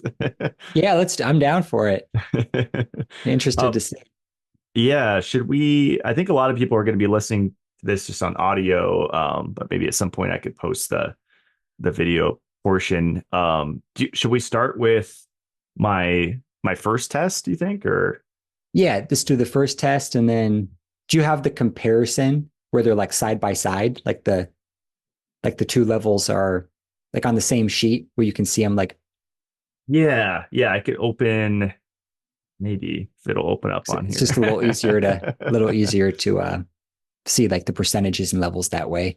Oh, okay, interesting. Yeah, for some reason the oligoscan works better on my laptop than it doesn't really open on my desktop here. I did email them to you, but I mean, and if you think it's better, we could just do a separate thing just on the test result. Okay. It's up to you. I mean, I don't know how, and this could be like another 40. It just depends how long do you want this episode to be? Yeah. Is it possible to do it without the comparison? Yeah. Cause my computer's not opening it up, but, that's okay. Yeah. We can do it without. I'll just have to, okay. It'll take me an extra couple seconds to process because I'll have to look at the actual, numerical, like the numbers Gotcha. Let me grab my calculator real quick Okay. so I can do percentages. Yeah, let me know if you could see that too. Yes. I think that's my very first test, I believe, from mid May. Okay. It's nice that you can see like under the result column, you can actually see the number. So I like to look Okay. at that too, especially with the metals, because you Mhm. can actually look at the percentage decrease and increase in the tissue. And a lot of times, like all of them are going to be similar. Like each, it's some interesting stuff. Like a lot of people, like they're detoxing at like a 15% rate. Some people it's 10, some people it's 5. It's really cool. So I like to do that sometimes. Okay, interesting. But Yeah. all right, so let's look at this. So basically, okay, scan. Is that iodine? All right, and then want to scroll down. I was going to scan all this real quick. Yeah. Okay, and then want to go to the next one. And I don't really look at much of that because all the algorithm based stuff. Yeah. That's all going to shift back and forth. And there's only Okay. Yeah, I'm trying to see too if I could just open up my oligoscan app. For some reason it's finicky, but yeah, should have troubleshooted this before. I'll Yeah, just and then when you're doing that, I'll just kind of recap the illegal scan for people. So yeah. we're looking at the tissue in the hand. So you've got the hair test, which is excretion of what's coming out of the hair, the urine. And I know you did a whole podcast with Jeff Leone. So if people want to go back and listen to that to learn all about the illegal scan, go for it. But yeah, basically, urine's excretion in the urine, blood, etc. This is tissue level. So this is all the other tests are what I would consider level 1 markers, what the body's processing. And then this is what I would consider a level 2 marker. So on the illegal scan, if you have a certain level of mercury in the tissue, that's level 2. So then what I look for is on the retest, if the level is higher, that's indicating the level is coming from level 3. So some organ or some deeper level, and it's coming into tissue, which is a good thing. So, and if it's going down, that's generally when it's going from tissue into level 1, preparing to leave the body. And there's cycles that go back and forth. So that's why I like this, because if you do a urine test or any other test, then if the levels rise, you always want the levels to rise because they're coming out of tissue, but you don't know if they're coming out of general tissue or if they're coming out of organs, because it might be a lot easier to detox metals out of a general tissue than an organ type of thing. So that's why I like this test. If you could do all the tests, great. I'm with you. I like the HTMA too. I've been doing an HTMA and illegal scan at least once every 3 to 4 weeks. You just the more Oh, data you can get, the better. And the more each test is a snapshot. The more snapshots you have, the better storybook, the better total picture you have of what's going on. yeah, I've been averaging like every 3 weeks, and just real quick, I could run and grab my laptop and then pull it up from there. I don't know if that would make it a ton easier and quicker. Let me know I think if it probably would. I'll just keep okay. talking about the Yeah. illegal scan when you do that. Okay. I'll think it's not, or I could do some stand-up comedy or something else. Let's see it now. Yeah. Um, so one thing that is important for me, or one thing that I think is important when it comes to any sort of heavy metal test, is that the goal is not necessarily to have levels that are high and then for them to go to zero. Because that's what most people want. They get a test, they say, oh, I have high levels of mercury or aluminum or lead. And then they retest after 3 months or 6 months. And then they want the levels to be zero. But that can be, you just have 2 snapshots. You really don't know what happened in the intermediary, right? So the challenge with every single metals test is that we're not measuring organ levels, right? They're not biopsies of the organs. So we don't know like what the total organ load is. So let's say you do a urine test and then you have high levels of mercury. You do another urine test 3 months later and the levels of mercury are exactly the same. That doesn't necessarily mean you didn't detox any mercury. It might be that that's just the level of mercury that your body is releasing. That's like the current pace. And I think that's pretty common. And that could happen with the illegal scan. That could happen with any of the tests. So that's why I advocate for more frequent testing, because it's more about the data is in the journey. It's not a destination. So if the metals rise on the illegal scan or any other test, okay, metals are dumping from tissue, then they come back down. It's kind of the baseline. And then they rise again and then they fall. But you miss that journey if you're only testing every 6 months. So whether it's hair, whether it's urine, but whatever test you're using, I think the benefit is really testing monthly. That's my opinion on it, because otherwise you might be getting kind of false negatives or you might be disappointed, even if your protocol is working really well. Jeff, should I compare the first test to my test this morning? Would that be helpful? Or Let's do first test to the second test. So my two most recent, basically, or Or the initial test and then your second test. oh, okay, And okay, then we'll do gotcha, second test to third test and then third gotcha, test to fourth. So we can just kind of see the sequence. gotcha. That's how I like to look at it. Yeah, it does make it a lot easier. You actually need to start using that compare function. Yeah, it's really nice. A lot of people Okay. don't realize it's there, but it's a good feature. Yeah, it's awesome. So I believe it's this one. All right, So I can perfect. see that. Yeah. So that's my first and This is second after test. 6 days. Okay, so this was after 6 days, which is And this was significant. at 30 grams. Yeah. And I could do probably longer if you want to, like the first test and then maybe a month later. Yeah, Um, because the tissue is going to move a lot slower than like blood or urine. Because okay. you can do put a chelator in, and your urine levels are going to be completely different because you've just pulled stuff out. With the tissue, it takes a little longer. That's why these are smaller movements, but you're still getting movement. So let's just quickly look at this. If I you want to scroll, actually I was quick and I actually got the new one. So okay, I'm getting it down. perfect. So that was, Yeah, and for everyone listening, I haven't looked at any of these tests, so this is all real time.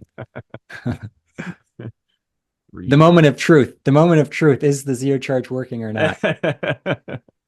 Yeah, I'm really obsessed with the oligoscan. It's just such a cool Yeah, at-home thing to.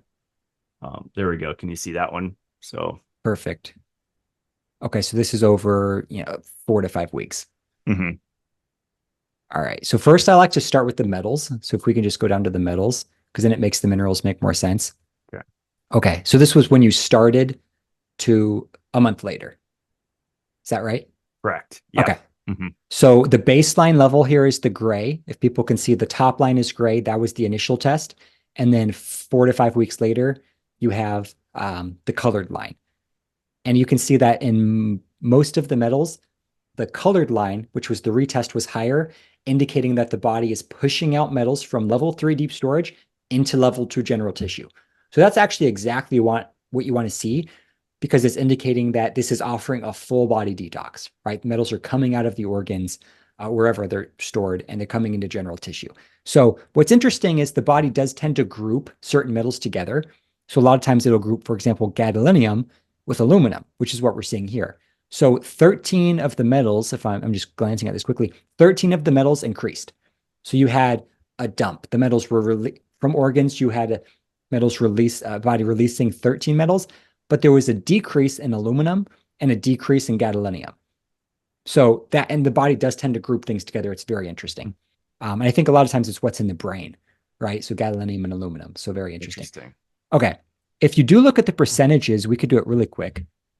I'm just kind of curious to see like what percentage increase this is. So we'll take like lead, let's do cadmium. So we do 775 divided by 1102. So that's a 29%, 29.7% increase in the tissue. So it's way more significant when you actually do the percentages, because sometimes it doesn't look that good from the screen, but you've dumped 20, and this is not total body burden. It's not like, oh, you just got rid of 30% of the cadmium in your body. No, it's you've increased your tissue level by 30%. So maybe for you, you have a tolerance of like kind of a 30% window of how much your body can handle. And then, as we're going to see from hopefully from the other test, the cycling effect, where it doesn't just go up in a straight line, it goes up, down, up, down. So That's what I've noticed. Yep. let's do the lead. So let's do 764. Oh, where'd it go? 1047. So that's 28% increase, right? So Wow. very similar. So we'll do silver 994. Yeah. So you're right. It was kind of in that 20 to 30%. Yep. So and that's very fast. So and that's Okay. good. And let's just do arsenic, because a lot of times arsenic isn't as fast, honestly. And I don't know. I think there might be more arsenic in people than this test leads us to believe. That's 19%. So yeah, you're kind of in the 20% range, and which is good. That's way above average. But it's interesting that the body will release these metals at its own pace. So it's not that the Zeocharge went in and individually grabbed each one of these metals and brought it to tissue. It's that it reduced the stress load in level 1.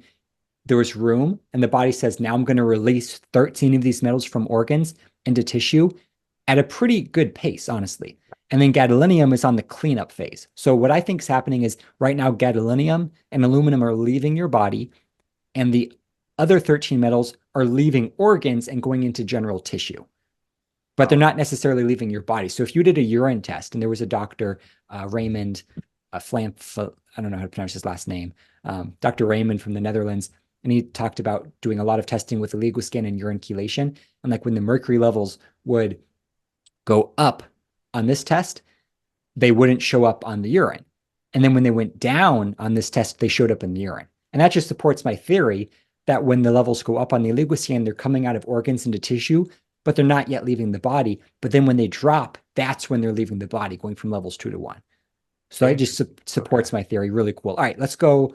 Let's just quickly look at your minerals just to see what was going on. So you had a really good dump of metals. So you know that the product's working. There was metals in organs to be detoxed. So that was the first thing we learned. The product was working. And the minerals, not a lot going on. There was some, it looks like they were negatively affected to some capacity, right? Not huge, but your chromium decreased, manganese, silicone a little bit. So nothing huge, but we'll also see hopefully that these start kind of rebounding as the body goes through these phases as well.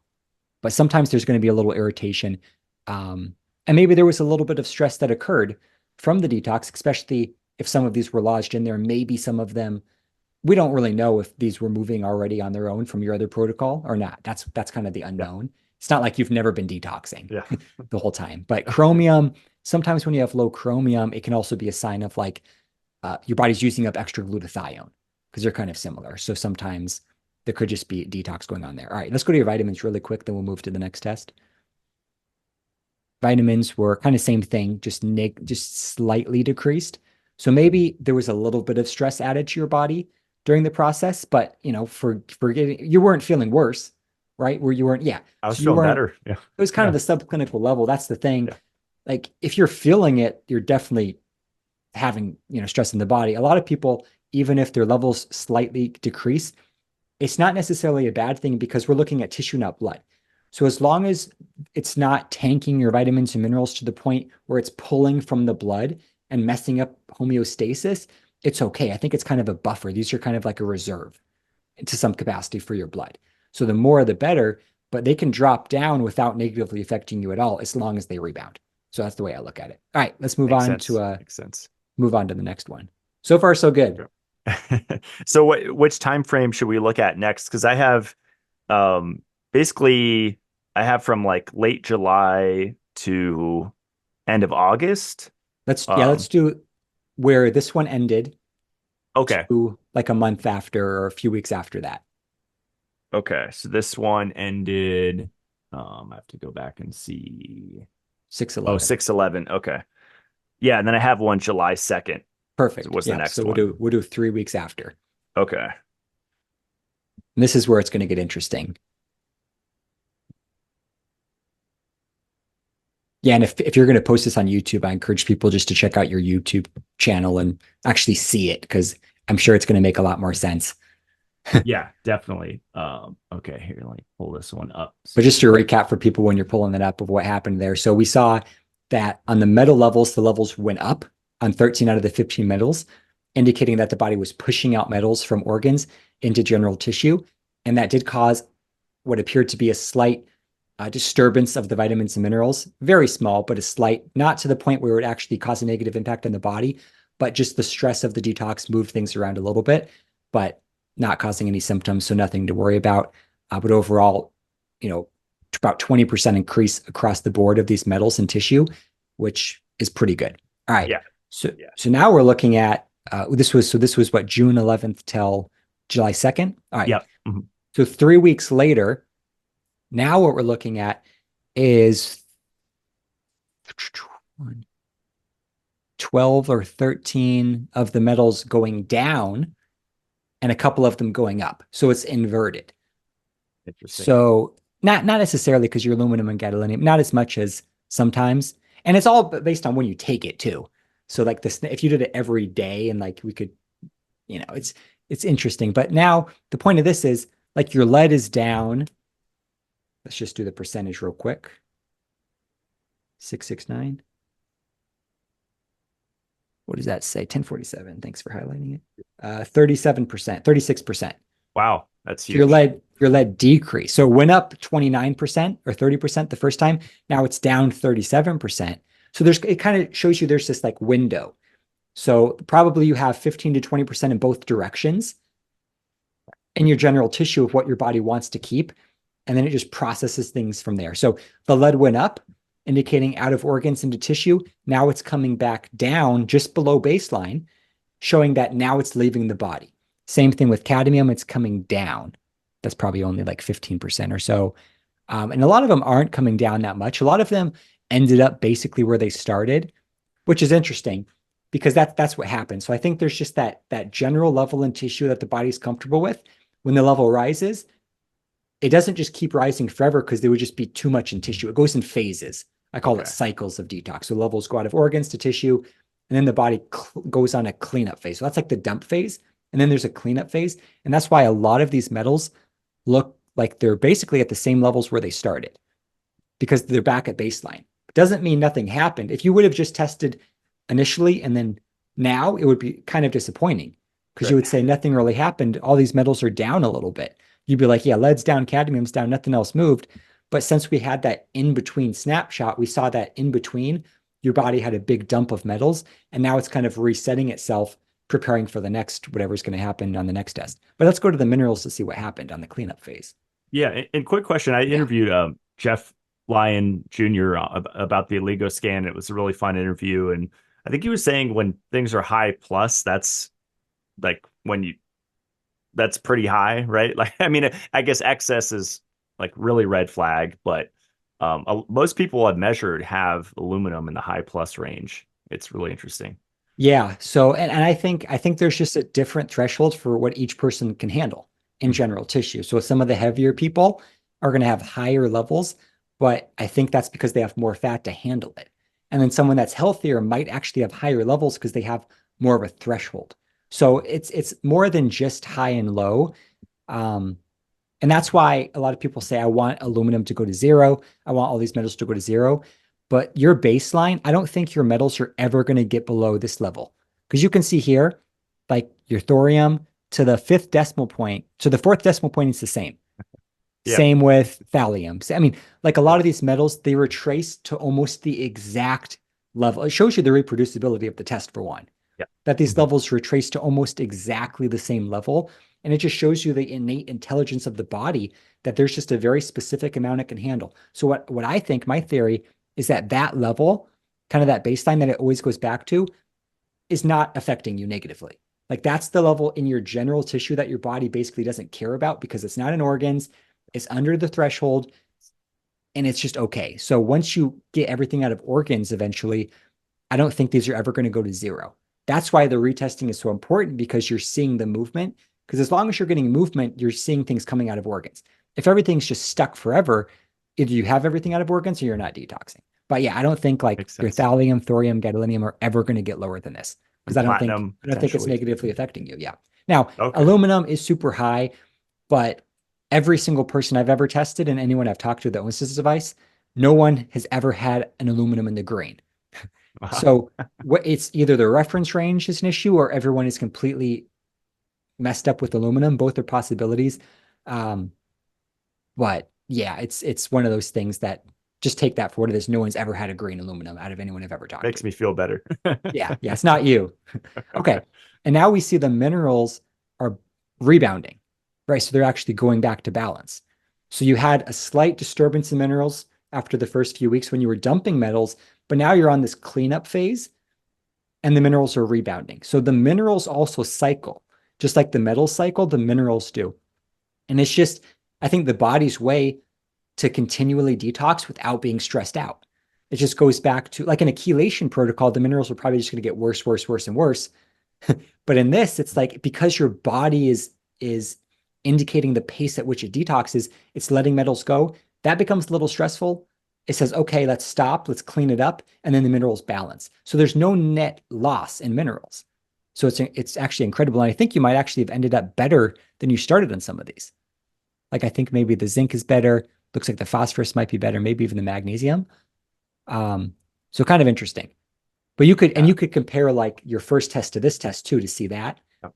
if Mhm. you want to. But let's go to the vitamins quickly because I'm assuming those bounced back a little bit. Yeah, so they did. Every single vitamin is up pretty significantly.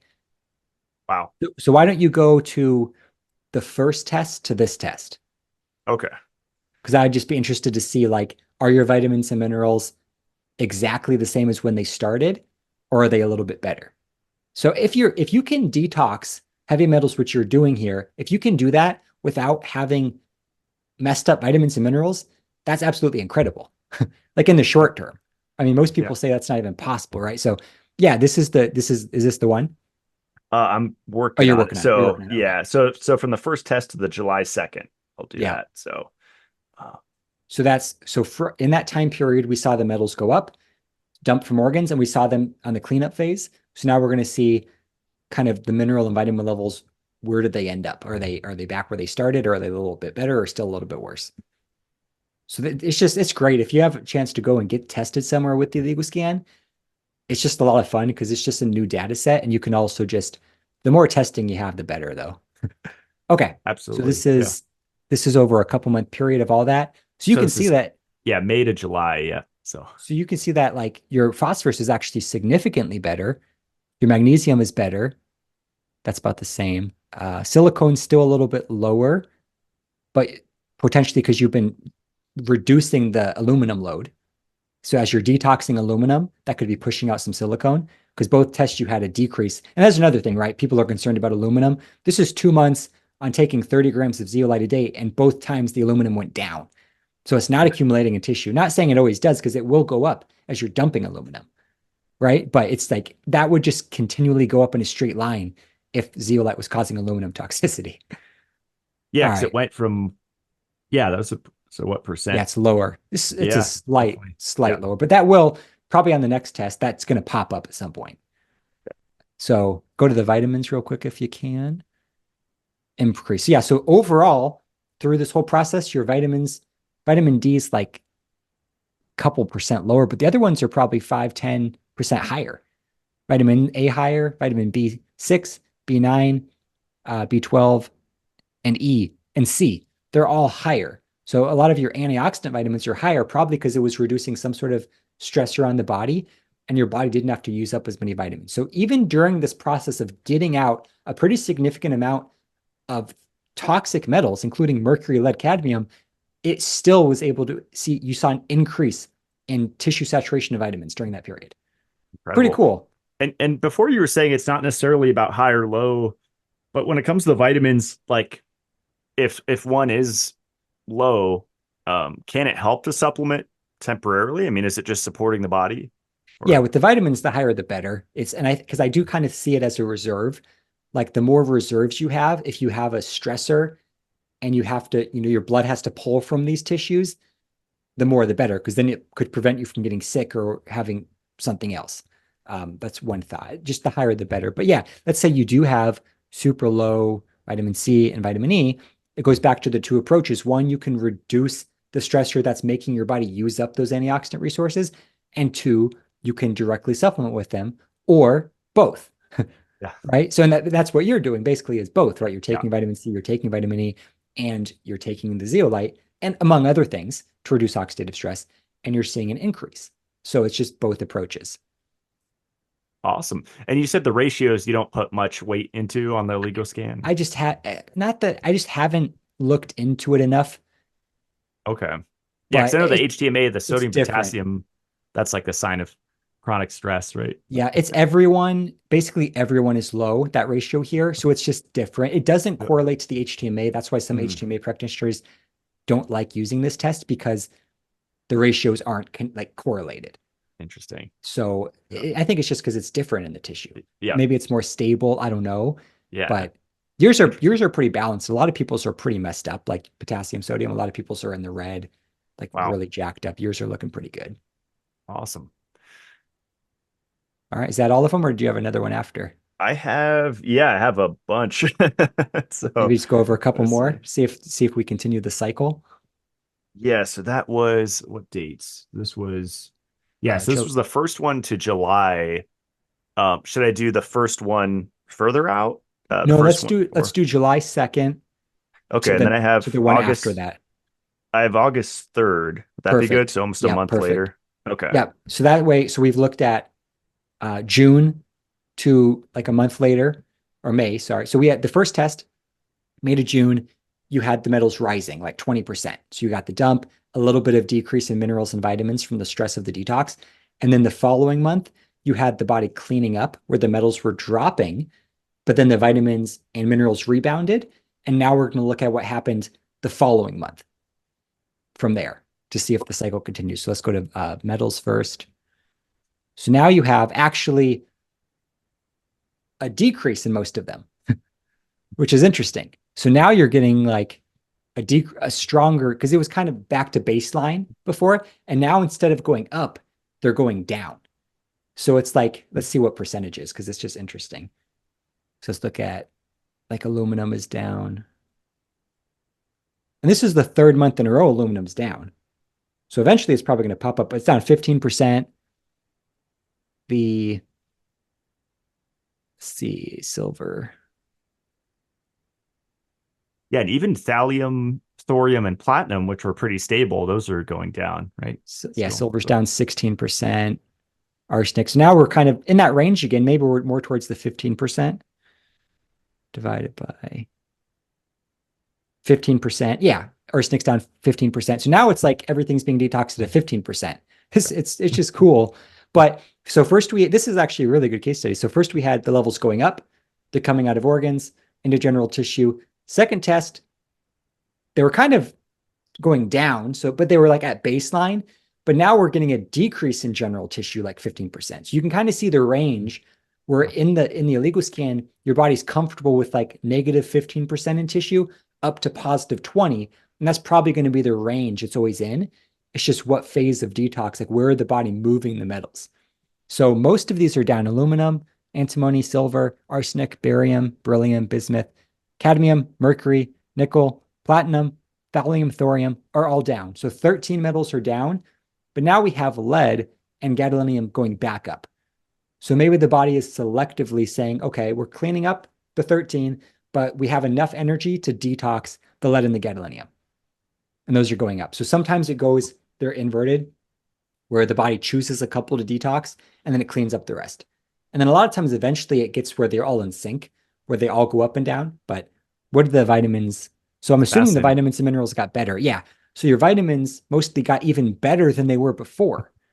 And that's probably because the tissue is getting cleaned up even more. So there's less metals in the tissue. So there's more room for the vitamins. And even your vitamin D, right? Which is interesting. Yeah. And I see Wow. that a lot. Vitamin D levels increase in the tissue as the levels of the metals go down. And then let's go to the minerals real quick. And silicone got better now. So that got quite a bit better. Magnesium got worse. So it's just they fluctuate a little bit. But overall, this is actually a positive. Like the chromium bounced back. So not significant changes, like nothing alarming at all. Like the blood levels would be unaffected completely, right? That's the thing. It's the blood levels are not being affected. These are the reserves being affected a little bit. And does your philosophy, like going back to vitamin supplementation, like I actually have some pretty innovative products I've found over the last 14 years. Like one of them's liquid silica that you keep in the fridge, living silica that you just take, shots from the bottle, and it's a really unique form of silica. Is that like orthosilicic acid? Yeah, it's a really long, complex name. um, Like but a biosil type of even beyond, it was beyond that one. invented by Okay. a guy in Spain, I believe, Okay. years ago. Yeah, and some of that Yeah, can be really helpful just because we're not getting it in the water. And I mean, there's studies showing that people that drink silicone enhanced water have an increased detox of aluminum because those are antagonists, right? So that's one theory is why we have a lot of aluminum, besides all the other many reasons, is that we have a deficiency in the silicone. So our bodies are naturally accumulating aluminum because we don't have the silicone to counteract it. So taking silicone is a very common agent to detox aluminum. So that's yeah, one thing. So they yeah, they fluctuate, but yeah. It's monomethyl silanetriol. Yeah, it's a Okay. fascinating form. Say that 5 times fast though. And my lithium too, I've seen consistently trending on the lower end, and I have some genetic mutations that Yeah. increase my need for lithium. So I take a small amount of lithium orotate Okay. pretty consistently. But Yeah. been interesting to see on my Lego scan It more on the lower. so it is interesting because sometimes when you take the supplements you're deficient in, what the first thing most people want to get this test and they say, "Oh, I'm deficient in chromium. I need a chromium supplement," or whatever. It's just Mhm. direct, but really that can be helpful. But once again, we go back to the second step of why is your body deficient in that? Let's really go to the underlying cause, and maybe the body will naturally start balancing these things on their own as the metals and other things leave. So two-step approach. I think the direct supplementation has its place in addition to the detox and whatever else you need to do um, to get things to balance on their own. Even emotional disturbances, that kind of thing will mess up your minerals, right? Minerals, the body kind of puts minerals in certain levels, I think, based on your level of health. Like when I was doing the case studies, some of these people were just eating pizza, drinking pop, all this terrible stuff, but they were relatively healthy, like asymptomatic people, and their levels were just perfect on these minerals. And then you test the people that are eating 100% organic, taking all these supplements, doing incredible, and their levels are all messed up, but they have complex health challenges, right? So it's not always fair. It's not necessarily about what's coming in, the supplements and the diet. It's about what is your current level of, internal health. That's going to dictate a lot of times what your what your mineral levels is, which is it's Ma- just not fair, but it is what it is. Do you Makes want to do sense. Yeah. another one or two? Yeah, I pulled up yeah, from the end of this, so off from August 3rd and then another month ahead Perfect. to actually the end. So this was actually almost 2 months Okay. we can do. And yeah, I have seen low iodine in everybody I've scanned at my house too, which is interesting. Iodine is one of probably the hardest thing I've seen to move, the most Wow. difficult marker to move on this test. A lot of times people have super low and it's just really hard to get it up, even with iodine supplementation and other things. And whether that's from some sort of, chronic hormonal imbalance or whether it's from a chronic microbial infection where the body's producing extra or using iodine as an antiseptic, whether it's from thyroid dysfunction, I don't know what it is, but there's something there where it's a little bit tricky. So now here we go again with a decrease. And now we have that's Yeah, lead was a massive. like a 45% decrease, but we don't what probably happened because this was a 2 month test, probably in the month in between, those levels of metals probably went up and now they're back down. I see. That's probably what happened. Um, but maybe not. Maybe they just keep going down. I mean, it's kind of interesting. Yours just tend to keep going down. And maybe you just What? have less metals and organs than the rest of us. Well, I don't know how many people are taking because I'm still on the 6 scoops a day since I've started. Because I'm just feeling great on it. So I'm on the 30 grams a day. And I've missed a day here or there, but maybe I've missed 3 or 4 days since I've started. I've been really consistent with it. So, Overall, I mean, and that's what I tell people is as long as you're seeing movement, that's what you want to see, right? Movement equals the body getting rid of metals. So whether the metal's going up or down, they're either coming out of organs into tissue, preparing to leave the body, or they're leaving tissue and getting out of the body. So as long as you're getting some movement, which you clearly are, in pretty good amounts, you're detoxing. What you don't want is to test every month and nothing to move. okay. That would mean that you just it might still be helpful your protocol because you're on a binding protocol where you're removing the circulating toxicity and the stressors on the immune system. But what we're looking for is that deep level detox, and that's what we're seeing here. So this was interesting. Your vitamins tanked. The B9. Yeah, I Yeah. noticed that. Yeah. Yeah, so this was a huge, so maybe that's because you dumped so much lead here. Maybe, I mean, Yeah. or something else, maybe it was completely unrelated. Because your minerals, I think, were a little bit off too.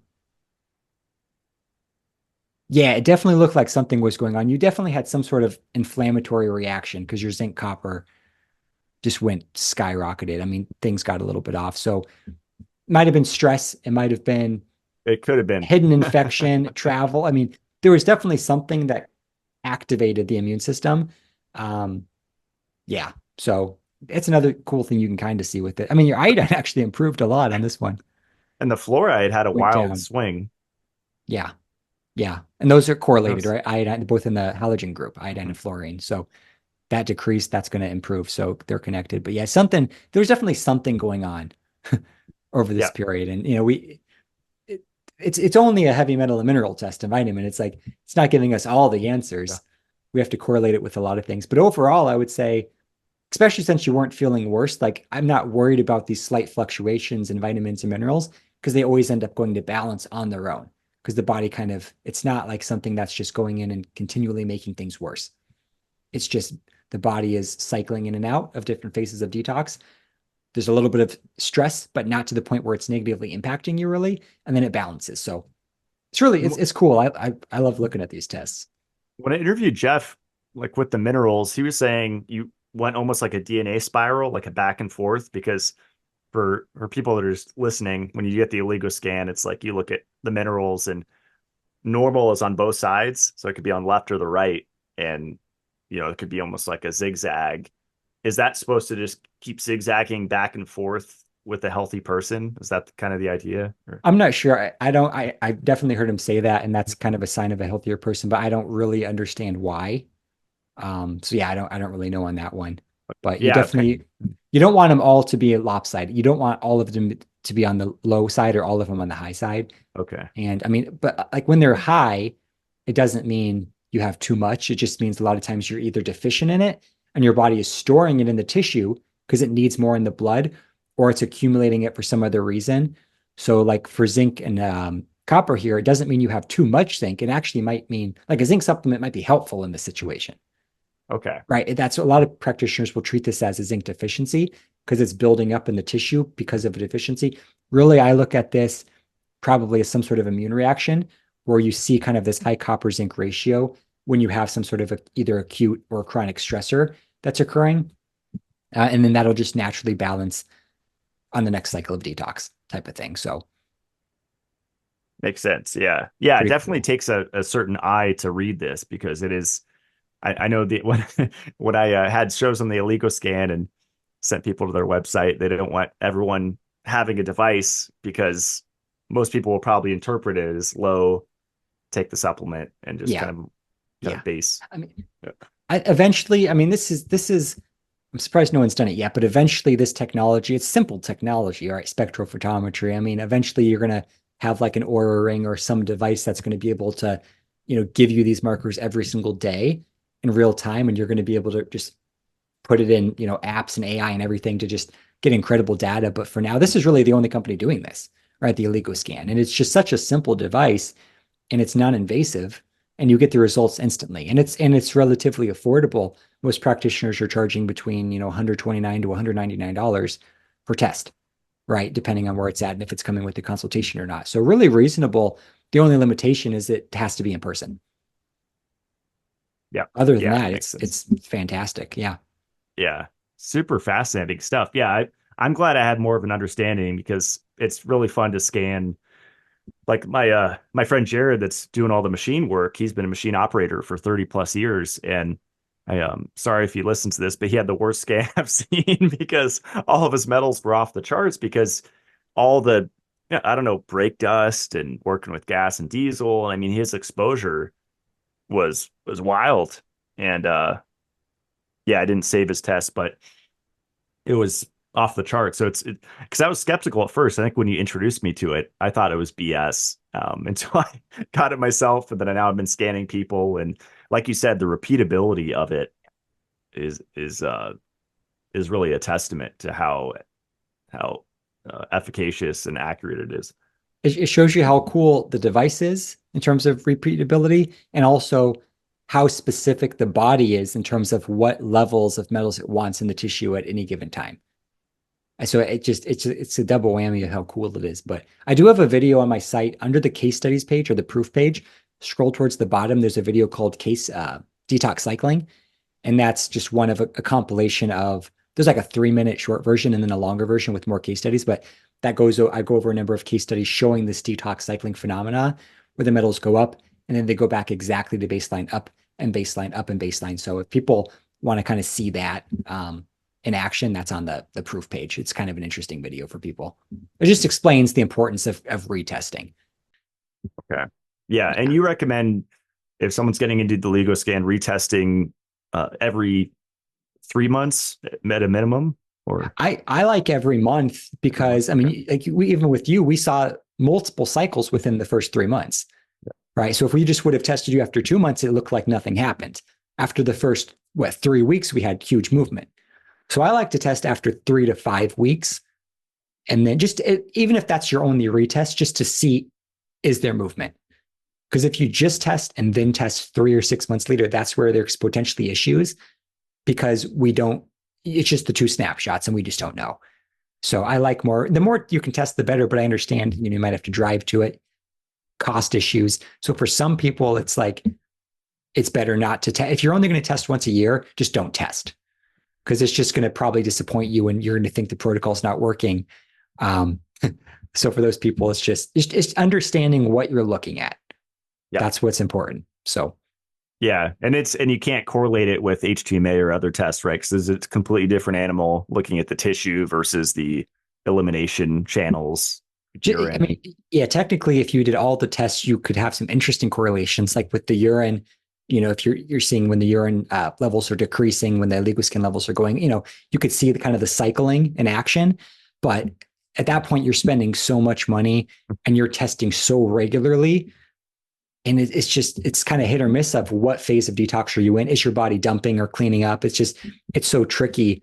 And that's why it's just right now, it's just not really doable financial. If you've got a lot of money, and you want to experiment and you don't care about getting pricked and, all that stuff, definitely go for it and send us the data for sure. But otherwise, I'd say something like an oligoscan, doing it, once a month for 3 months can give you a pretty good idea of, is your protocol working? And if you're getting zero movement, then maybe tweak the protocol and then retest again a month later. And as long as you're getting movement, you can just continue on that protocol, assuming it's going to continue working.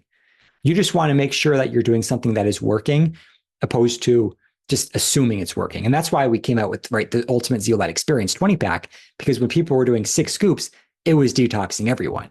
Where some people were doing 2 scoops and it was helping them feel better. It was more of a binding dose, but maybe not that deep level detox. So that's why it's kind of like, if people don't have access to testing all the time, you do the 5 month protocol. It's $9.99, $1,000, but really for 5 months, $200 a month, and you're detoxing, like that's pretty good. So that's why we developed that one. If you're able to test every month, maybe you don't need that high of a dose, and you can adjust your dose based on your tests. It just really depends on, are you working with a practitioner? How much testing are you doing? How much do you want to take all that? Awesome. Yeah, that was actually I forgot we have listener questions because we got into the Oligo scan. So I'm sure we covered a lot, but I'll pick some good ones. And you just reminded me, one listener asked, can you just blindly take it without testing? And you probably just want to go with the protocol that you designed if you do that. Yeah, ideally, just because it's always better to take more than you need than not enough. Because if you take not enough, you're potentially stressing out your body, especially if you have symptoms. Even if you don't have symptoms, you can still potentially be causing some stress. And then you would probably get symptoms maybe a couple months later, and you might need a higher dose. But if you take too much, you're just flushing some down the toilet and you're wasting product. So you want to find the sweet spot, but it's just better to take more than you need opposed to not enough. That's why we say start 6.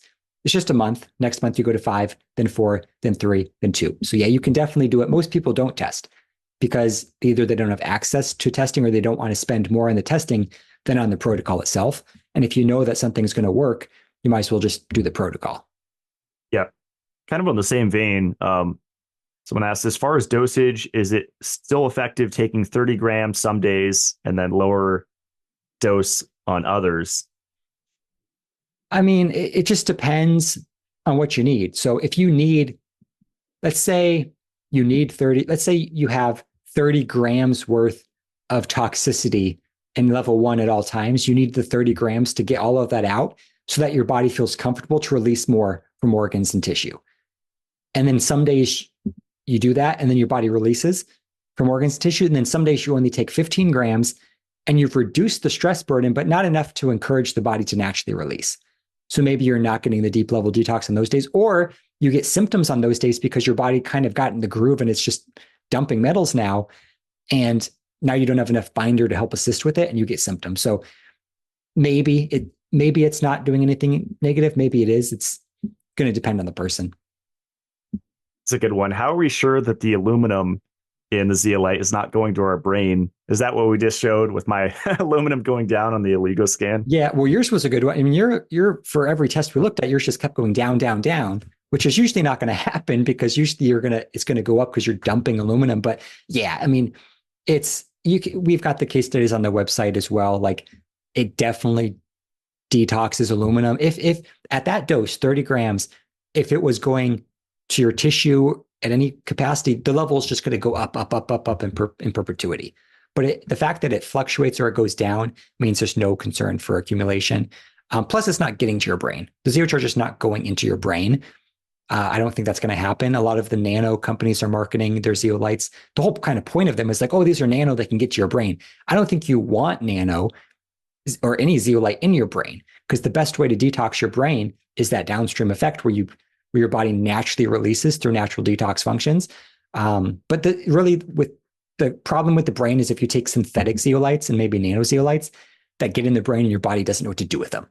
So that's going to be the issue with those.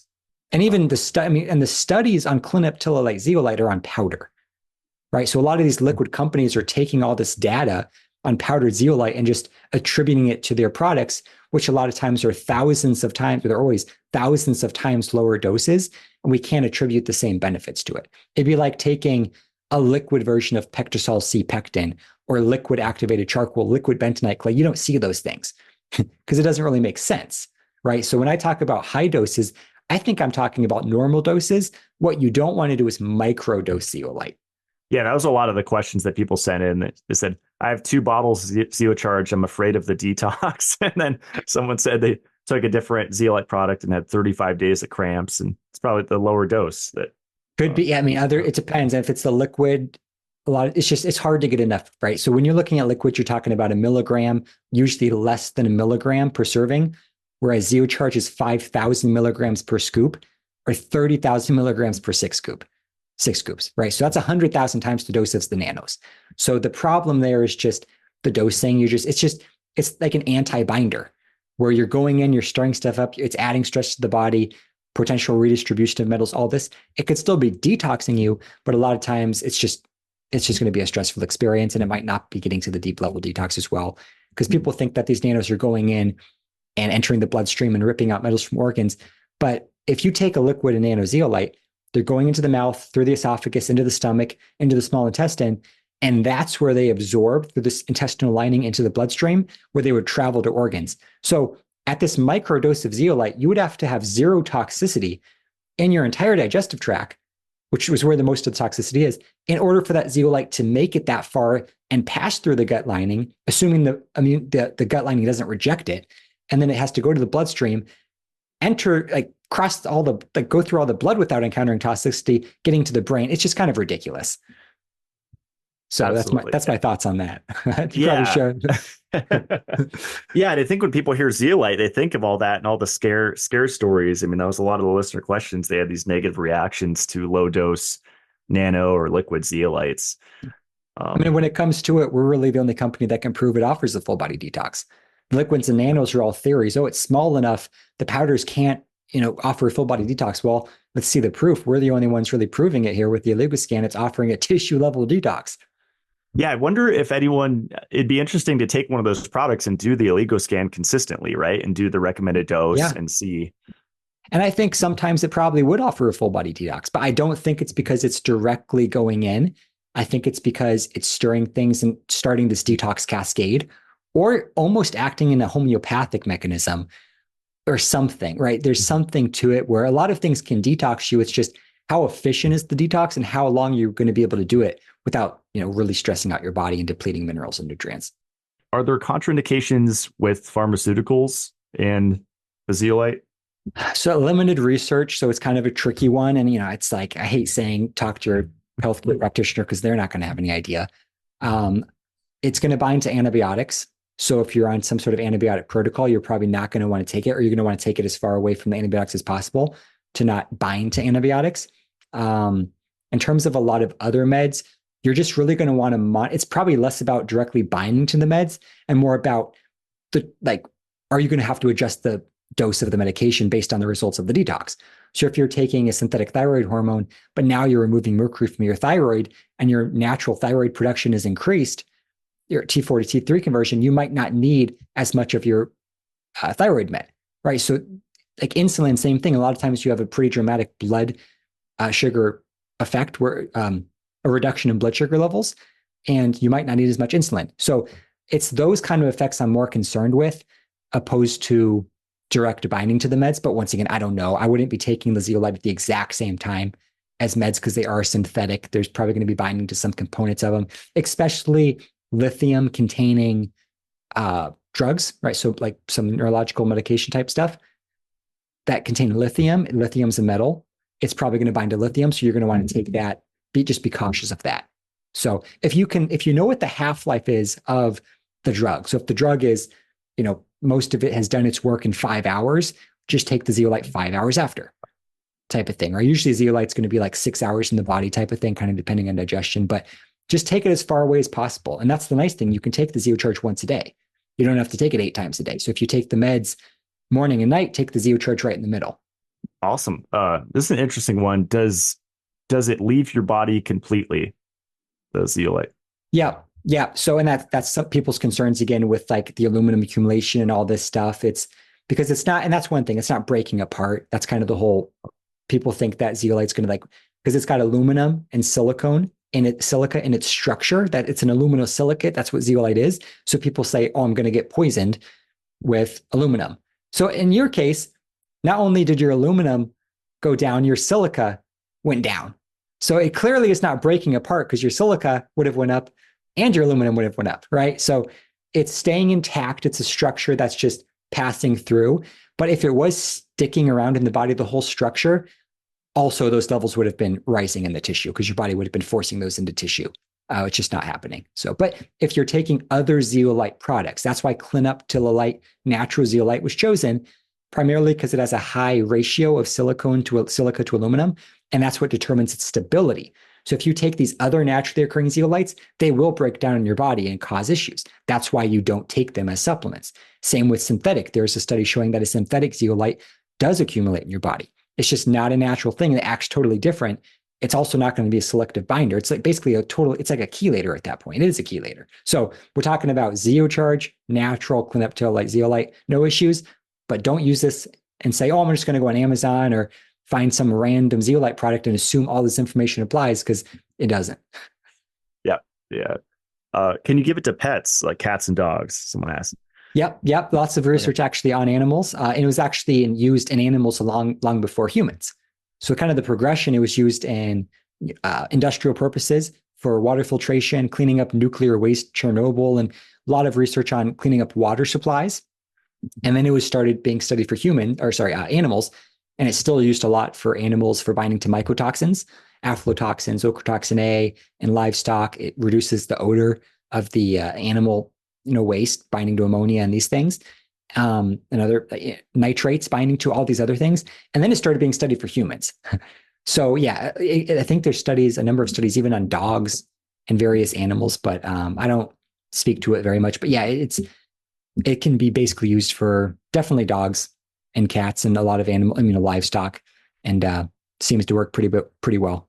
Awesome. Yeah, a lot of people are struggling with mold illness, and this is one of the first things I recommend, if not the first thing, because of what you just mentioned with mycotoxins and direct binding. It directly binds to mycotoxins, to heavy metals, to environmental toxicants, glyphosate, BPA, radioactive materials like cesium. It directly binds to a lot of things. But I think one of the biggest benefits, because if you have mycotoxin illness, you have a lot going on because your immune system's constantly stimulated. Your probably liver's not working, so your body can't handle like your own production of toxins because we're toxin factories. And I think that's why people feel better when they take it. One, it's binding to the mycotoxins directly, but there's only so much benefit you can get from that because you're exposed to these. If you're living in a moldy environment, the only real solution is to get out or to calm the immune system down. You can't just bind to mycotoxins because the immune system has already reacted once they enter your body. So you can reduce the amount of time they're there by binding them. But I think the main benefit is that you're reducing the other toxic load, like the ammonia, urea, aldehydes, excess histamine and free radicals so that your body can better handle the mycotoxins with a less of an immune response. So definitely one of the best products for mold toxicity, both because it binds to it and because of the indirect effects of just calming the body down. Awesome. I think this is the last question here is from a listener. Can you be on ZeoCharge for too long? So it's a good question. I mean, there's really no long-term studies on taking clinoptilolite zeolite. So I mean, I can't say for sure, but really when you think about it, it's just the question is when you take it with the total effect on your body, is it reducing the stress load or is it adding stress to your body? If it's adding stress to your body like a typical detox, then you're going to want to go on and off of it, just like any other detox. If your body's not responding well, because then you could take it too long because eventually it's going to deplete nutrients by indirect mechanisms, right? If it's reducing the stress load on your body, in theory, you can basically just keep taking it. And a lot of people take it for 3 months and then they go off and then they feel much worse. And that's a sign that they were actually reducing the stress load on their body while on it, and going off of it was actually causing stress.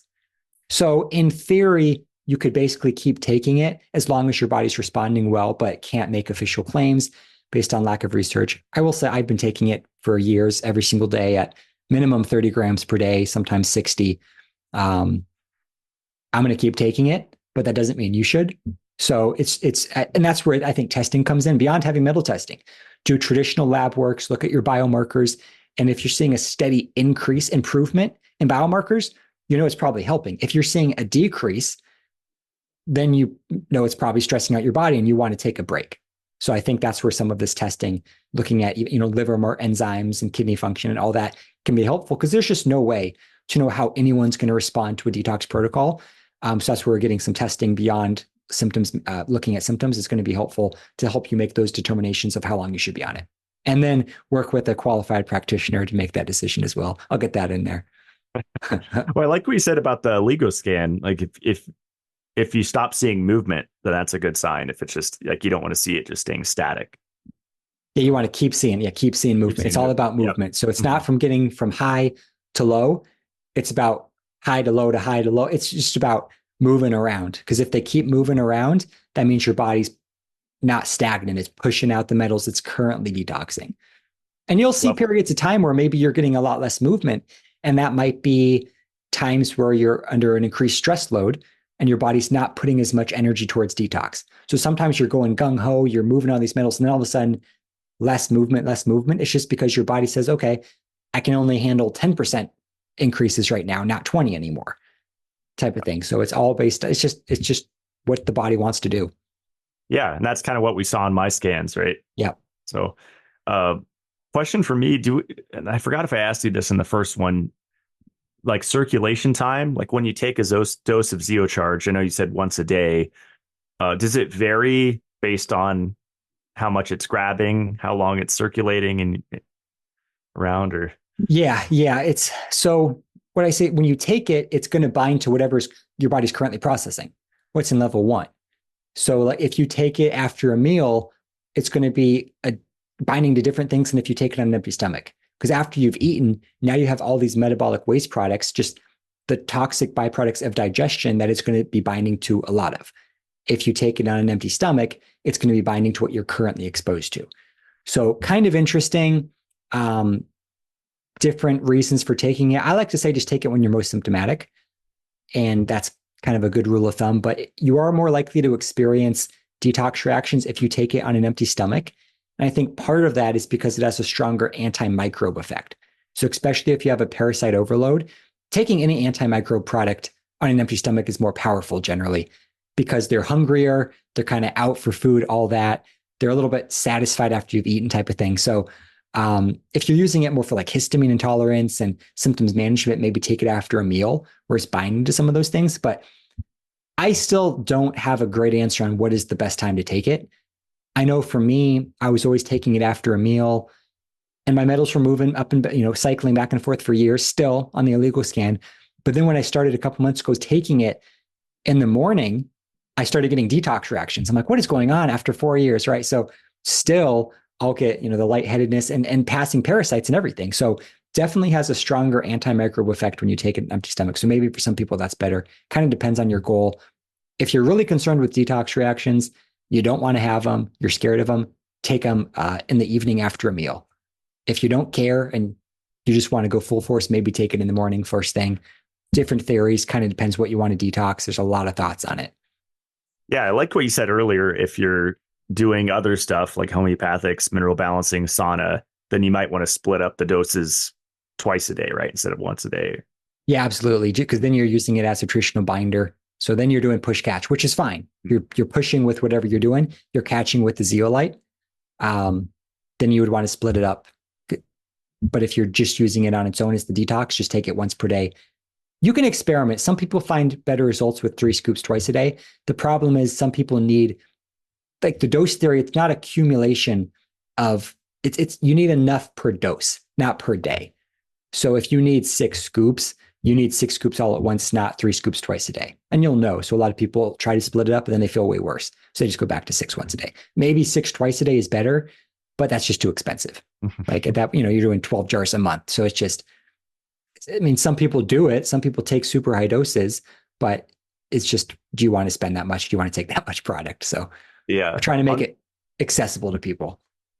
On the oligoscan, what's the max percentage you've seen? Because I know I was around that 20% range. Have you seen people get up to the 50 or 60%? No, not with all of them. I mean, I've seen like gadolinium and a few people pump like 70%, but just gadolinium, and the other ones are like 10, 15.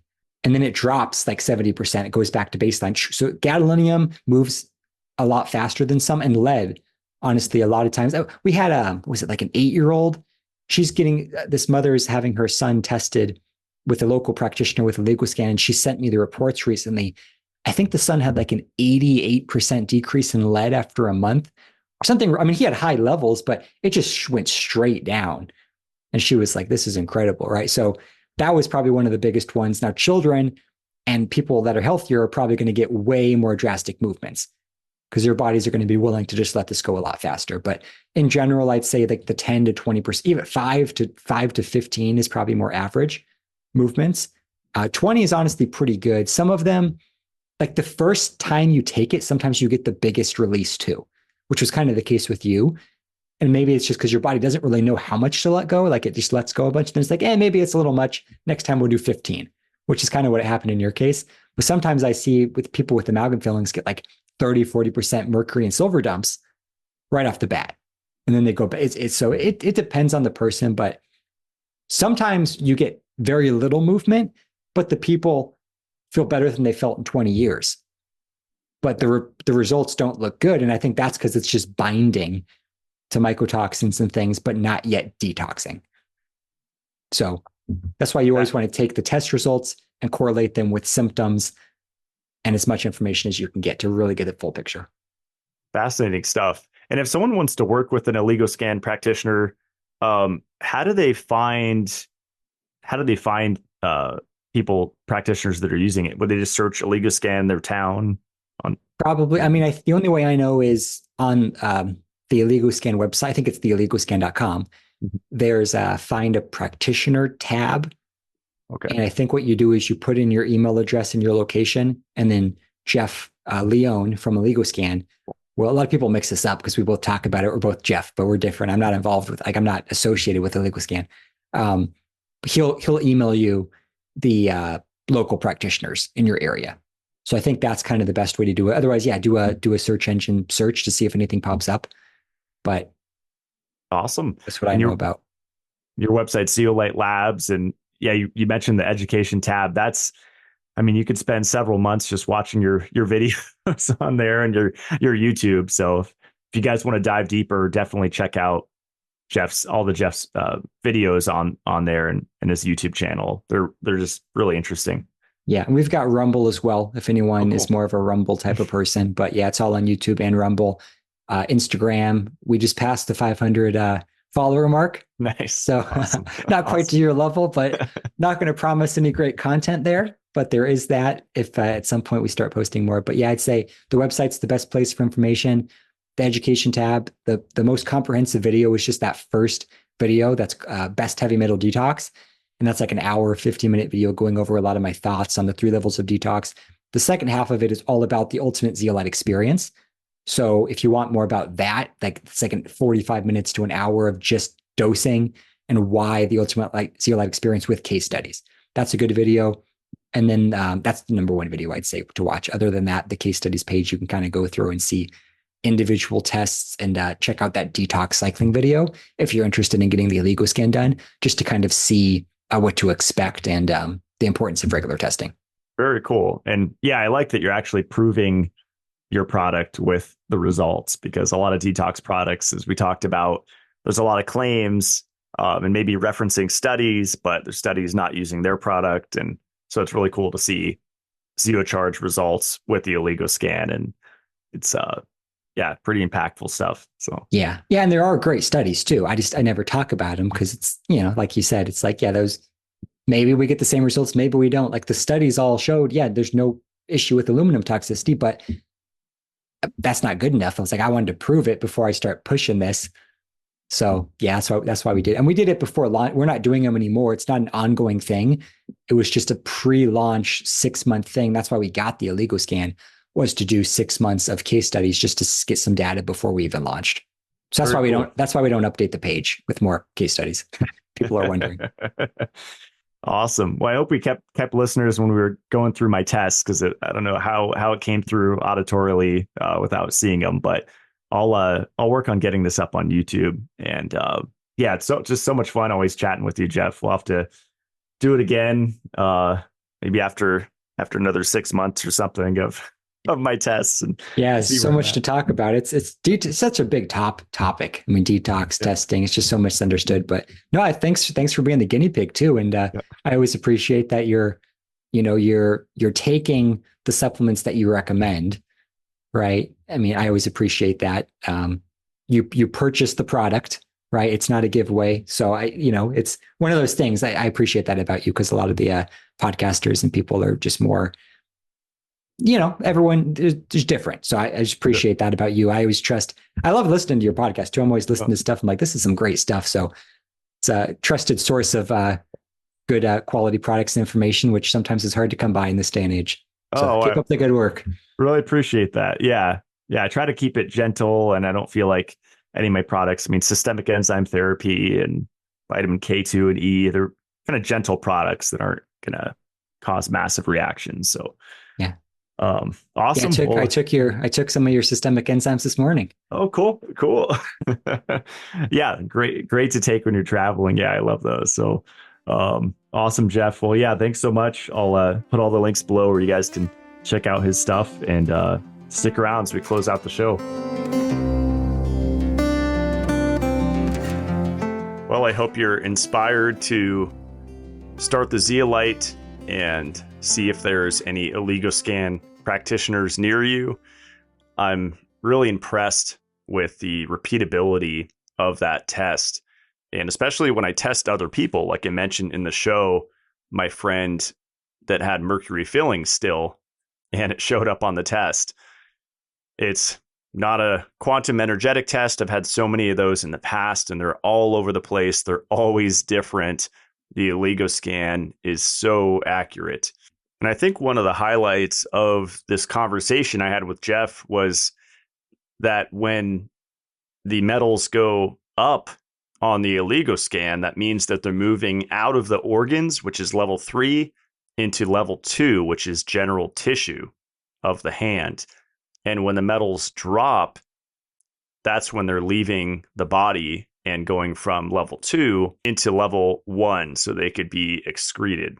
Since starting this protocol and integrating it with the Mitolife melatonin, the vitamin E, the K2, the systemic enzymes, the Shilajit, everything that I've already been talking about, I've felt more resilient than ever. I feel like my sleep is steadily improving. I've had the most stressful year of my life. If you listen to my bunker show, I had an 8-month-long legal attorney battle with my Christian pastor neighbor, other stuff in my personal life, working on moving my whole life to a different mountain, just tons of stressors to manage and process. And I feel like I've been pretty graceful in processing them. I feel stronger than ever, even in the face of all this stuff happening all at once. And it makes total sense physiologically because metals inhibit energy production, metals inhibit enzyme pathways.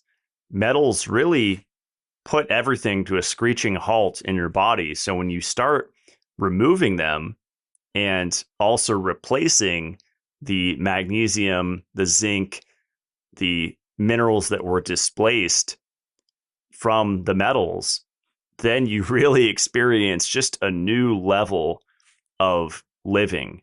And I feel just reborn this year. And I really do credit the zeolite to that largely. If you listen to this in the car or in the sauna, just the audio portion of the show, going to post on YouTube the video portion where he goes through my test results so that you guys can follow along if you want to really learn how to read this test. I learned so much speaking with Jeff in this show because I'm learning as I go with the oligoscan. He's been using it a lot longer than me, and the way that he broke down my tests really clarified a lot of things that I was not clear on. So if you'd like to try it, head over to zeolitelabs.com. Like you mentioned in the show, the ultimate way to go is the ultimate zeolite experience. That's the 20 pack. I know people with mold illness I've spoken to on the phone over the years, or people dealing with various ailments, spending well over $5,000, $10,000 on different practitioners and different protocols. So for $1,000 and then even less when you use my discount code, it's ridiculously affordable for a 5-month protocol that helps with so many things. Like he talks about on his website, zeolite doesn't just bind heavy metals. It also acts on environmental toxins, mycotoxins, microbial toxins, histamine, LPS, endotoxin. I've actually used it this year if I ever start to feel feverish, sore throat, fatigued.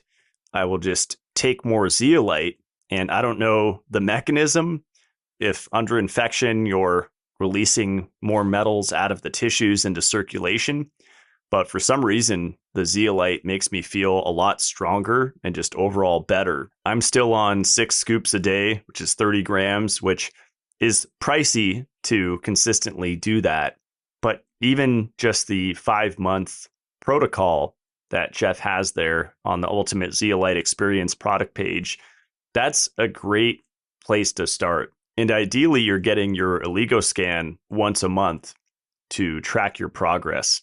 So if you'd like to learn more or try it out, head over to zeolitelabs.com. My discount code Blackburn saves you 10%. My website, matt-blackburn.com, has all of my recommended products. The zeolite is there on the front page. You could also read about my CLF protocol, which is a really gentle protocol that I designed, which stands for calcification, lipofuscin, and fibrosis. Of all three, I would say calcification is the most talked about in the health circles, and they often talk about a calcified pineal gland. I have my own personal thoughts on that differ from the mainstream. But as far as lipofuscin and fibrosis, those are less talked about, especially the lipofuscin component. And that really emphasizes the importance of vitamin E, which helps to slow the accumulation of lipofuscin, which is pretty much a glycated phosphorescent, so basically light reactive and light emitting combination of oxidized fats, proteins, damaged mitochondria, and metals, namely aluminum.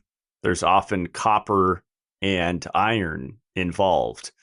And even though it's about only 2% of lipofuscin, which is what I've read in the clinical research, that still makes a huge difference, and it still arms lipofuscin with basically a machine gun to cause a lot of oxidative stress throughout the tissues. So read that CLF protocol page to kind of get an idea of my overall health philosophy. And as I mentioned, my recommended products are there on the front page, my favorite ones. And then if you click view all or click the shop tab, you can see the full list. And these are things that I've found basically over the last 14 years, I'd say mostly over the last 10 years in my health journey, products that I've used and felt a huge difference from. On that note, the Neurophone NF3, this is one of the weirdest tools on my website. It's a device that I found probably 11 years ago. And it was actually a very stressful time in my life. I was in a dysfunctional relationship with a woman. There was just constant arguing that she would initiate every day. And I would use the Neurophone to actually calm my nervous system down. It actually worked every time like a charm. And so I started using it every single day. And eventually, after I ended that relationship, I started using it all night long with subliminal messages. So another product on my website is Real Subliminal, which is a really effective way to reprogram the brain.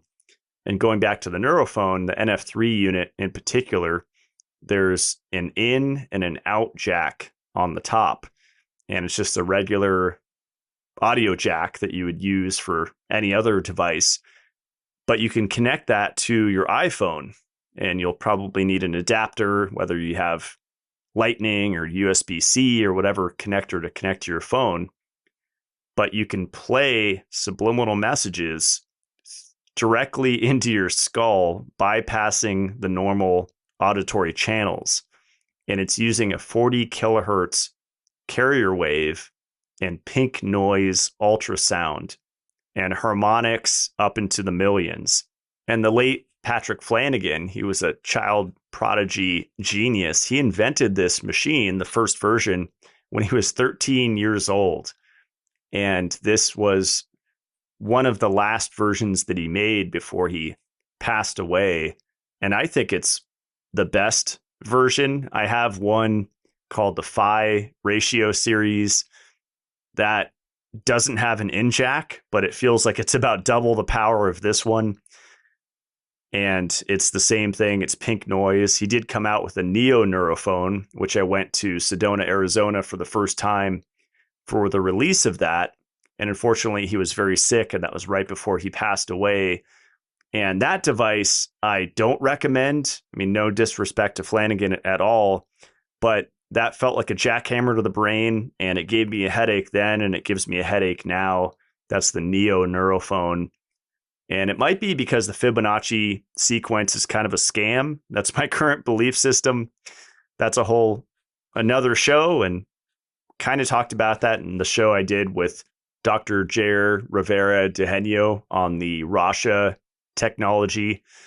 I do feel from an intuitive level that the Fibonacci sequence is a trap. It's a scam. But again, if you want to dive into that, listen to the episode that I did with Dr. Jair. I think it was like 2.5 or 3 years ago now.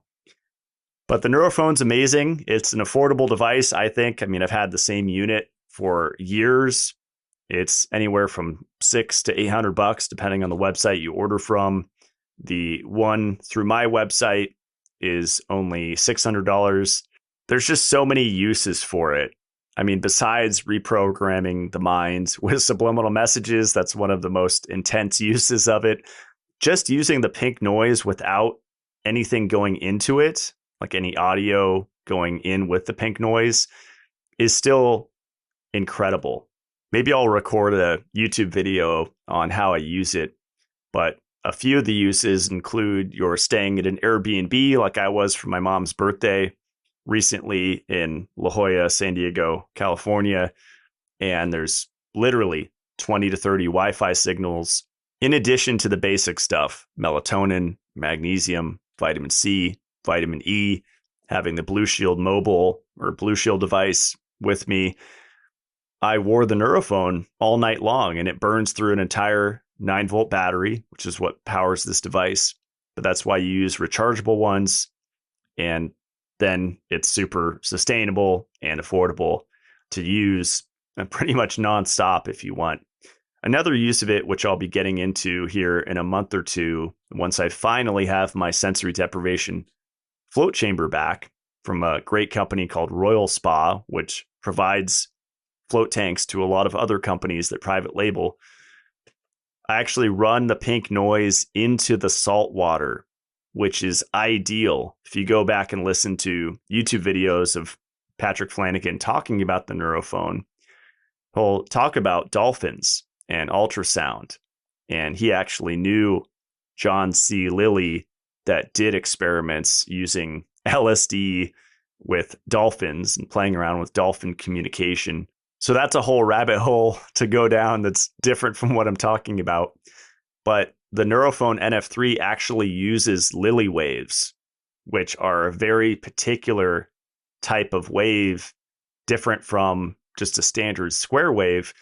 And it's actually been used for mind control, or the government's been looking into it for mind control, and they probably use it for that. But this is a way to actually use it for good, especially with your own subliminal messages.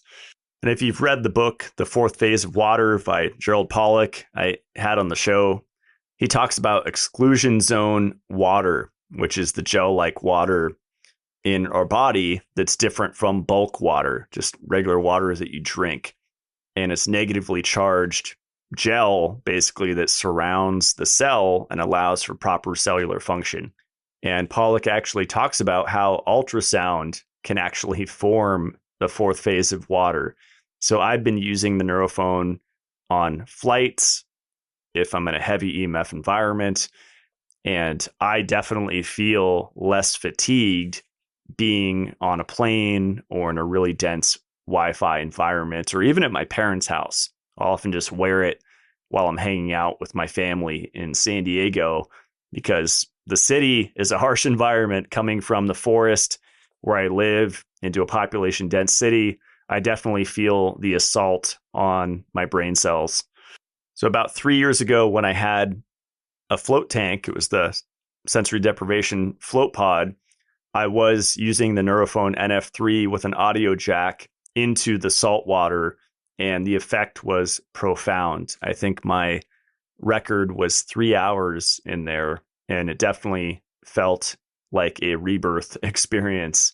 And you're essentially getting dolphin medicine in the pod. It's incredible. If you want to check out my brand, it's Mitolife. You can find that at mitolife.co.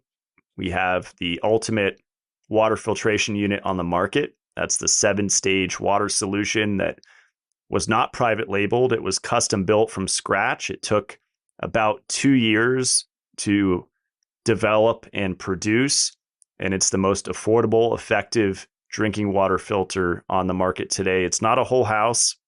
It's just an undercounter for cooking, drinking, brushing your teeth. I mean, there's so many uses once you have your own filtered water that you can produce at your house. It's often overlooked. And if that's out of your budget, you can do monthly installments, kind of a payment plan through Shop Pay.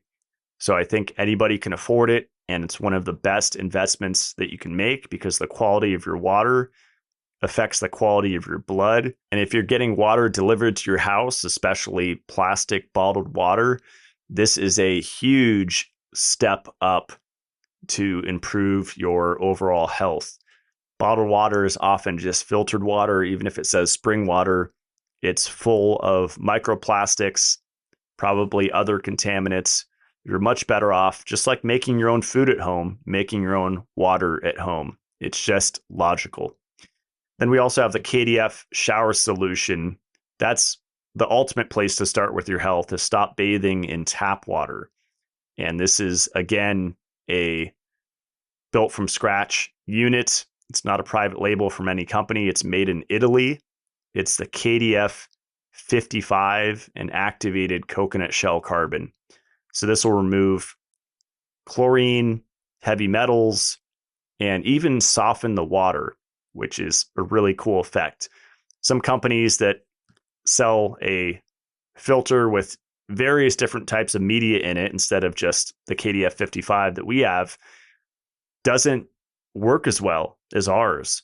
Customers have reported back and said their hair is actually softer using ours than more expensive options that use 3 or 4 different types of filtration media. Then we have the supplements. I started this company several years ago, about 4 years ago, with Dissolvidol, which is systemic enzymes, digestive enzymes, pure Shilajit resin tablets, vitamin E.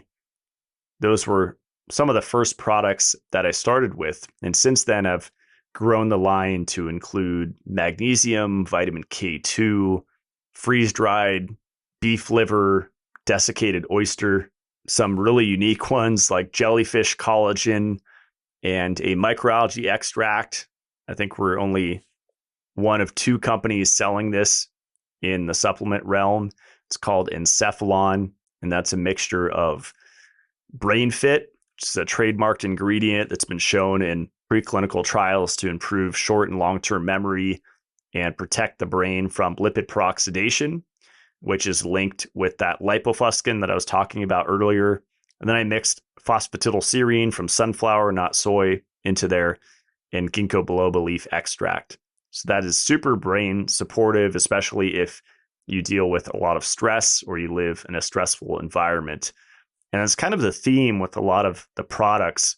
It's stress resilience, it's brain support, because if you could do both of those things, you will have more energy. So that is all for today. I'm on Instagram mostly. Matt Blackburn is my handle. I'm extremely shadow banned there, so give me a follow there. Mitolife is on Instagram as well if you want to get updated with info about the products and how to use them. There's a lot of information on the Mitolife Instagram page. And I release a new podcast every Friday. So subscribe if you haven't, share it with your friends, and I'll see you guys next week. Stay supercharged.